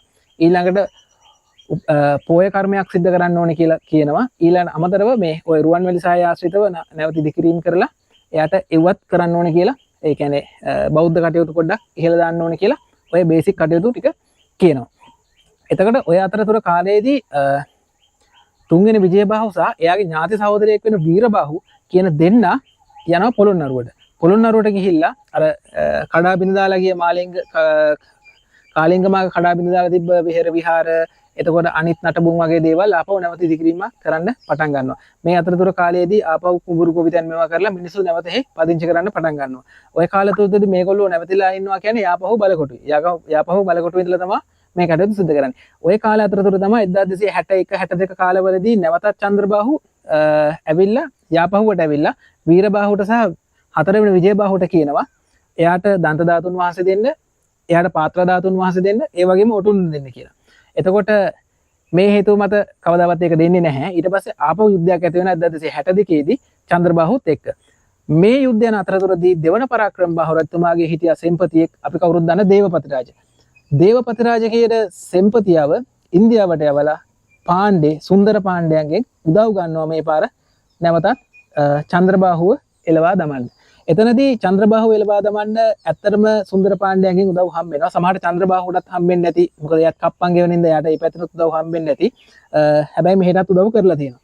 කොහොම හරි 1262 දී යුද්ධෙදී වීරබාහු සහ හතරවෙනි විජයබාහු සහ පාණ්ඩයන් එකතු වෙලා චන්ද්‍රබාහුව සටනින් එලවලා දානවා. හැබැයි මේ සටනේදී චන්ද්‍රබාහු මැරුණා කියලා තමයි සඳහන් වෙන්නේ. ඒ කියන්නේ 1262 දී. අපි බලමු එතනින් පස්සේ මොකක්ද උනේ කියලා කන්දේ පල්ලෙහාට ගිහිල්ලා. එතකොට 1262 දී චන්ද්‍රබාහු පළවා හරින අවස්ථාවේදී අපිට පාණ්ඩයන්ගෙන් උදව් හම්බ වෙනවනේ.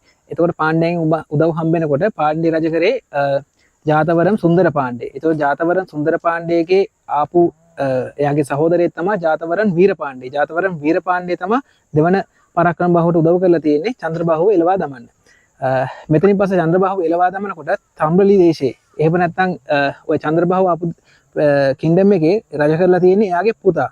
එයාට කියන්නේ සිවකන් මයින්දන් කියලා. ඒ සිවකන් මයින්දන් කියන එක්කෙනා 1262 දී ජැෆ්නාවට ඇවිල්ලා නැවතත් රාජධානිය බල අරන් තියෙනවා චන්ද්‍රබාහුගේ මරණයෙන් පස්සේ.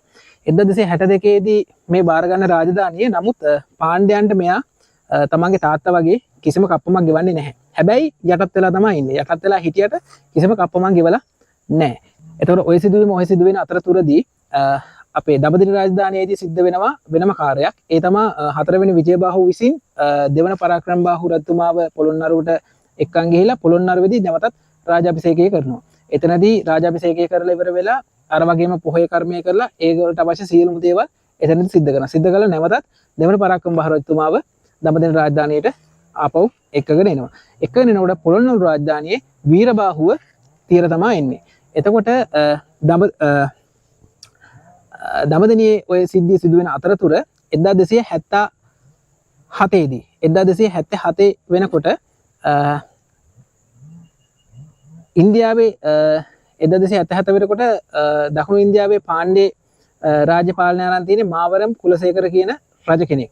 මාවරම් කුලසේකර පාණ්ඩේ. මාවරම් කුලසේකර පාණ්ඩේගේ මිනිස්ටර් කෙනෙක්, ඇමති කෙනෙක් වන ආර චක්‍රවර්තීව ලංකාවට නැවතත් එවනවා. ඒ ලංකාවට එන්නේ වෙන කිසිම හේතුවක් හින්දා නෙමෙයි, සිවකන් මහින්දන්ව යටත් කරන්න, ජෆ්න පාලනය කරන්න. ඒ ආව වගේම 1277 දී සිවකන් මහින්දන්ව යටත් කරලා ජෆ්න රාජධානිය අල්ල ගන්නවා. ওই කාලය අතරතුරදී දඹදිව රාජධානියේදී සිද්ධ වෙනවා තවත් සිදුවීම් පෙළක්. එහෙනම් 1270 දී දෙවන පරාක්‍රම රජතුමා මිය යනවා. මේ මිය යන කාලෙදී පත් වෙනවා හතරවෙනි පරාක්‍රම බාහු රජතුමා රාජ්‍යත්වයට අභිෂේකය ලබනවා. මේ රාජ්‍යත්වයට අභිෂේකය ලබනකොට නමුත් ඒගොල්ලොත් එක්කවට ඉන්න මිනිස්ටර්ලා කීප දෙනෙක්ගේ අකමැති වීම මත ඔහුට රාජ්‍යත්වයට එක එක කැනහිලිකම් සිද්ධ වෙනවා. 1270 දී පත් වෙන හතරවෙනි විජයබාහු රජතුමා බෝසත් විජයබාහු කියන නමින් තමයි හදන්නේ. ඒ කියන්නේ ඇත්තටම කට්ටියගෙන් බදු එකතු කරේ නෑ, රටේ මිනිස්සුන්ට නිදහසේ ඉන්න දුන්නා, ඒ වගේ දේවල් හින්දා බෝසත් විජයබාහු තමයි කියන්නේ.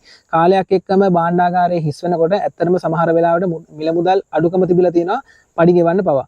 එතකොට 1272 දී මිත්ත කියන ඇමතියා විසින් 16ක් ධම්මලා 16ක් විසින් හතරවෙනි විජයබාහු රජතුමාව මරනවා. ඒ හතරවෙනි විජයබාහු රජතුමා මරපු ගමන් එයා විතරක් නෙමෙයි හතරවෙනි විජයබාහු සහ පළවෙනි බුවනක බාහු දෙන්නම තමයි මරන්න ඕනේ. නමුත් පළවෙනි බුවනක බාහු රජතුමා එතනින් පැනලා යනවා. ඒකෙන් හේතුවෙන් හතරවෙනි විජයබාහු රජතුමා මරලා මිත්ත කියන ඇමතියා රාජත්වයට පත් වෙනවා.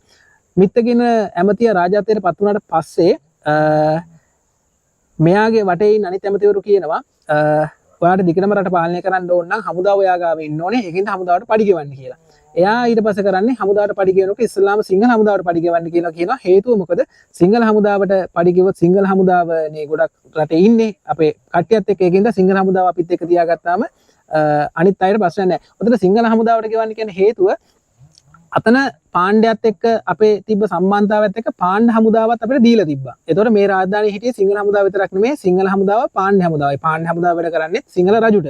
ඒක කිසි ප්‍රශ්නයක් නැහැ. ඒතකොට ඔය දෙකොල්ලක් ඉඳලා තියෙනවා. ඔය අතරතුර කාලයේදී කොහොම හරි ඔය පාණ්ඩ හමුදාව පාලනය කරපු සෙන්පතියෙක් තමයි ටකුරක කියන්නේ. ටකුරක කියන්නේ ඒකේ හිටපු සෙන්පතියෙක්. ඔය ටකුරක සෙන්පතියට ඔක ආරංචි වෙනවා. ටකුරක සෙන්පතිය බලන් ඉන්නේ සිංහල හමුදාව පඩි ගන්නවද කියලා. නමුත් අපේ සිංහල හමුදාව පඩි ගන්නවා.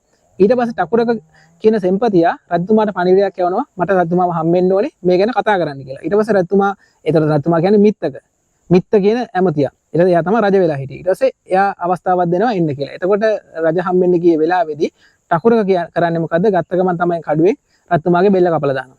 බෙල්ල කපපු ගමන් සිංහල හමුදාව කලබල වෙනවා. රජුනේ මැරුවේ කියලා. ඊට පස්සේ ටකුරක කියනවා මෙයා රාජවංශ පෙළපතකින් ආපු කෙනෙක්වත් පරම්පරාවෙන් ආපු කෙනෙක්වත් නෙමෙයි රජයේ කුමන්ත්‍රණය කරලා ගත්ත කෙනෙක්. අපි වැඩ කරන්නේ නියම පෙළපතෙන් එන රජවරුන්ට විතරයි. මම මේක කරන්න හේතුව මට මේක කරන්න කිව්වේ පළවෙනි බුවනක බාහුව තමයි මේක කරන්න කිව්වේ කියලා කියනවා. ඊට පස්සේ සිංහල හමුදාවත් යටත් වෙනවා. මොකද ඒ වෙනකොට බුවනක බාහුව හිටියා. ඊට පස්සේ 1272 දී තමා මෙයා කවුද හතරවෙනි විජයබාහු මරණයටපත් වෙන්නේ 1274 ඉන්ටර්මීඩියට් කාලයක් යනවා 1274 දී පළවෙනි බුවනක බාහු රජතුමා රාජ්‍යත්වයටපත් වෙනවා දඹදෙණි රාජධානිය. දඹදෙණි රාජධානියේ පත් වුණාට එයා අර තිබ්බ එයාගේ අර තිබ්බ අර නිකන් ෂුවර් නැති ගතිය හින්දා දඹදෙණියේ ඉඳ එයා එහෙමම රාජධානිය අරගෙන යනවා යාපහුවට. මොකද යාපහුවේ කලිනුත් හිටියා. වීරබාහු හිටියා, හතරවෙනි විජයබාහු හිටියා, ඊට කලින් සුබසෙන වියා හිටියා කියලා ලොකු මේකක් තිබුණේ නැහැ. ඒකින්ද එයා ටක් ගාලා රාජධානිය කැපිටල් එක මාරු කරනවා යාපහුව රාජධානියට. අපි යාපහුව රාජධානිය වීඩියෝ එකක් ඉස්සරහට අරගෙන එනවා. ඒකත් අනිවාර්යෙන් බලන්න. එතකොට දැනට යාපහුව රාජධානියට ඉවරනහම ඒ කතාව එතනින් ඉවර වෙනවා. නමුත් තව කොටසක් මේක ඉතුරුයි. ඒක මම පල්ලෙහාට ගිහින් කියන්නම්. මේක රාජධානිය 1272 දී හතරවෙනි විජයබාහු මිය ගියාට පස්සේ මං කිව්වා වගේ ඉන්ටර්මීඩියට් පීරියඩ් එකකින් පස්සේ 1274 දී පළවෙනි බුවනික බාහු රජතුමා රජ වෙනවා. ඊට පස්සේ රාජධානිය ඒ කියන්නේ පාත්‍ර ධාතුන් වහන්සේ සහ දන්ත ධාතුන් වහන්සේ යාපහුවට වඩම්මනවා. වඩම්මලා එහෙ කැපිටල් එක කරලා එහෙ රාජධානිය කරලා පළවෙනි බුවනික බාහු එහෙ රජ වෙනවා. මේ අතරතුර කාලයේදී මම කලින් කිව්වා චන්ද්‍රබාහුගේ පුතා තාමත් ඉන්නවා කියලා සිවකන් මහින්දන් තාම ඉන්නවා කියලා ජෆ්නා රාජධානිය 1262 ඉඳලා. දැන් මේක වෙන්නේ යාපහුවට රාජධානිය මාරු වෙන්නේ 1274 දී. නමුත් 1274 ඊට පස්සේ 1277 කාලෙදී කුලසේකර ඒ කියන්නේ මාවරමන් කුලසේකර පාණ්ඩය විසින් එයාගේ මිනිස්ටර් කෙනෙක් ලංකාවට එවනවා මම කලින් කිව්වා වගේ ආර්ය චක්‍රවර්ති. ආර්ය චක්‍රවර්ති ඇවිල්ලා සිවකන් මහින්දන්ව පරාජය කරලා යටත් කරනවා 1277 දී. යටත් කරලා ඔහු රජ වෙනවා කුලසේකර සිංකාරියන් රජු කියලා. කුලසේකර සිංකාරියන් රජු කියලා 1277 දී යාපනයේ රජ බවට පත් වෙනවා ආර්ය චක්‍රවර්ති. ඕක තමයි 1277 කාලයේදී සිද්ධ වෙන්නේ. මොකද දැන් උතනින් පස්සේ කෑල්ල අයිති වෙන්නේ යාපහුව රාජධානියට. මම ඊටු ටික කරන්නම් යාපහුව රාජධානියේදී. එතකොට දැන් මම හිතනවා මේ රාජධානිය 1232 ඉඳලා 1274 වෙනකන් කාලය තුල තමයි මේ රාජධානිය සම්පූර්ණම කතාවස්තුවම යන්නේ. මම හිතනවා මම ඔක්කොම කිව්වා කියලා මගහරින්නේ නැතුව සමහර කොටස් මගහරුණාද කියලා මට මතක නැහැ. නමුත් මට පුළුවන් හැමතැනම මම මේ කොටස් කියනවා. ඒතකොට මේ රාජධානියේ තිබ්බ අන්තිම මේ දඹදෙණි රාජධානිය කොයි වගේ රාජධානියක්ද, මේකේ තිබ්බේ මොනවද, කොයි වගේ යුදමය ශක්තියක් තිබ්බද කියන එක මම අවසානයේ දැන් අන්තිම පඩි කීපේ බහලා ඔයාට පැහැදිලි කරන්නම්. දඹදෙණි රාජධානිය ගැන කතා කරනකොට කියන්න තියෙන්නේ මේ දඹදෙණි රාජධානිය වටේට විශාල තාප්පයක් බැඳලා තියෙනවා. එතකොට මේ තාප්පයෙන් ඇතුළට වෙනකොට ඉස්සල්ලාම තිබිලා තියෙන වීදි කීපයක්. ඒකේ පළවෙනි වීදිය තමයි කුලී හේවායන්ගේ වීදිය. ඊට පස්සේ තිබිලා තියෙනවා සේවකයන්ගේ වීදිය. ඊට පස්සේ තිබිලා තියෙනවා සාමාන්‍ය සෙට්ටි වීදිය. එහෙම නැත්නම් වෙළඳුන්ගේ වීදිය කියලා. එතකොට රාජධානියේ ඉතුරු දේවල් ගැන කතා කරනකොට රාජධානියේ සෙබළු ඉඳලා තියෙනවා 24000ක්. මූර්ති ශිල්පීන් 900ක් ඉඳලා තියෙනවා. කුඹල්කරුවන් 800ක් ඉඳලා තියෙනවා. අලිපාලකයන් 900ක් ඉඳලා තියෙනවා. ඊට අමතරව අස්සපාලකයන් 890ක් ඉඳලා තියෙනවා. ඊට අමතරව කුඹල් කර්මාන්තවල යෙදෙන පවුල් 75000ක් ඉඳලා තියෙනවා. ඊට අමතරව මේ රාජධානිය වට කරපු බිත්තිය වටේට ලිං 75000ක් තිබිලා තියෙනවා. එතකොට මේ ටික තමයි මේ රාජධානිය හිතා ගන්න පුළුවන් කොයි වගේ රාජධානියක්ද කියලා. මොකද මෙච්චර සේනාවක් මොකටද කියලා හිතුවොත් මේ වගේ ප්‍රමාණයක් හදන්න හේතුව කුඹල් කරුවන් සහ මූර්ති ශිල්පීන් මෙච්චර ඕන වෙන්න හේතුව අපිට මේ රාජධානිය දැක්කාම පේනවා. එච්චර ඕන වෙන්නේ. 24000ක හමුදාවක් සහ අච්චර අස්ව අලි ඉන්න හේතුව තමයි අපි දන්නවා කාලිංග මාකට පහර දෙන්න යන්න සේනාවක් නිර්මාණය කරා කියලා මම මේ කතාව පටන් ගන්න හරියදී කිව්වා දෙවන පරාක්‍රම බහුරත්තුමා. ඉතින් ඒකට ඕන හින්දා තමයි එහෙම සේනාවක් හදන්න ඇති කියලාද. නමුත් මේ ඇතුල් වීදිවල තියෙන සියලුම රාජධානි තිබ්බේ සියලුම දේ මේවට විනාශ වෙලා කියලා තමයි ඉතිහාසය සඳහන් වෙන්නේ. එහෙම ලොකුවට කිසිම දෙයක් අපිට හම්බෙන්නේ නැහැ. ඒ තැන් වලින් දැනට විජේසුන්දරාරාමයේ තියෙනවා. ඒක මම වෙනම වීඩියෝ එකකින් අරන් එනවා කියලා කිව්වා. මොකද දැන් මේ ලොකු වෙලාවක් මේ ගැන කතා කරන්න යන හින්දා ඒක මම වෙනමම අරන් එන්නම්. එතකොට මම හිතනවා රාජධානියේ සියලුම දේ මේ වෙනකොට කවර් කරලා තියෙනවා. මම හිතනවා මට මග ඇරිච්ච කරුණු හරි අඩුවෙන් ඇත්තේ කියලා. මේ කරුණු එකකින් ගත්ත කරුණු නෙමෙයි. ඒතර මේ කාල වකවානු හැමදේම පොත් කීපයකින් ගත්ත කොටස් සහ අන්තර්ජාලය ආශ්‍රිතව ගත්ත ලොකු විෂය කරුණු ගොඩක් තියෙන්නේ. එතකොට මේකේ සමහර දින වකවානු එක එක කාලෙන් කාලට පොඩ එක එක කෙනා මත වෙනස් වෙන්න පුළුවන්. එක එක මහාචාර්යවරයා මත එක එක පොත අනුව එක එක සෙල්ලිපි අනුව මේ කාලේ එක එක විදිහට වෙනස් වෙන්න පුළුවන්. නමුත් මේ මොකක් වුණත් ආසන්න වශයෙන් තමයි හැමෝටම කියන්න පුළුවන්. මොකද හරිම නිර්ණය කරපු කාලයක් සීමාවක් නැහැ. එතකොට ඒකත් එක්ක මම හිතනවා මේක ආසන්න වශයෙන් මේ හැමදේම නිර්වද්‍යභාවය හරි කියලා. එතකොට කොහොම වුණත් දඹදිව රාජධානියේ සම්පූර්ණ වීඩියෝ එක මෙතනින් අවසන් වෙනවා. අපි විජේසුන්දරාරාමයේ වීඩියෝ එකක් ඉස්සරහට ගෙනවා. ඒ වගේම යාපහුව රාජධානියේ වීඩියෝ එකක් ඉස්සරහට අරගෙන එනවා. ඒත් එක්ක රැඳී හිටින්න අදට දඹදිව රාජධානියේ මෙතනින් අවසන් කරනවා.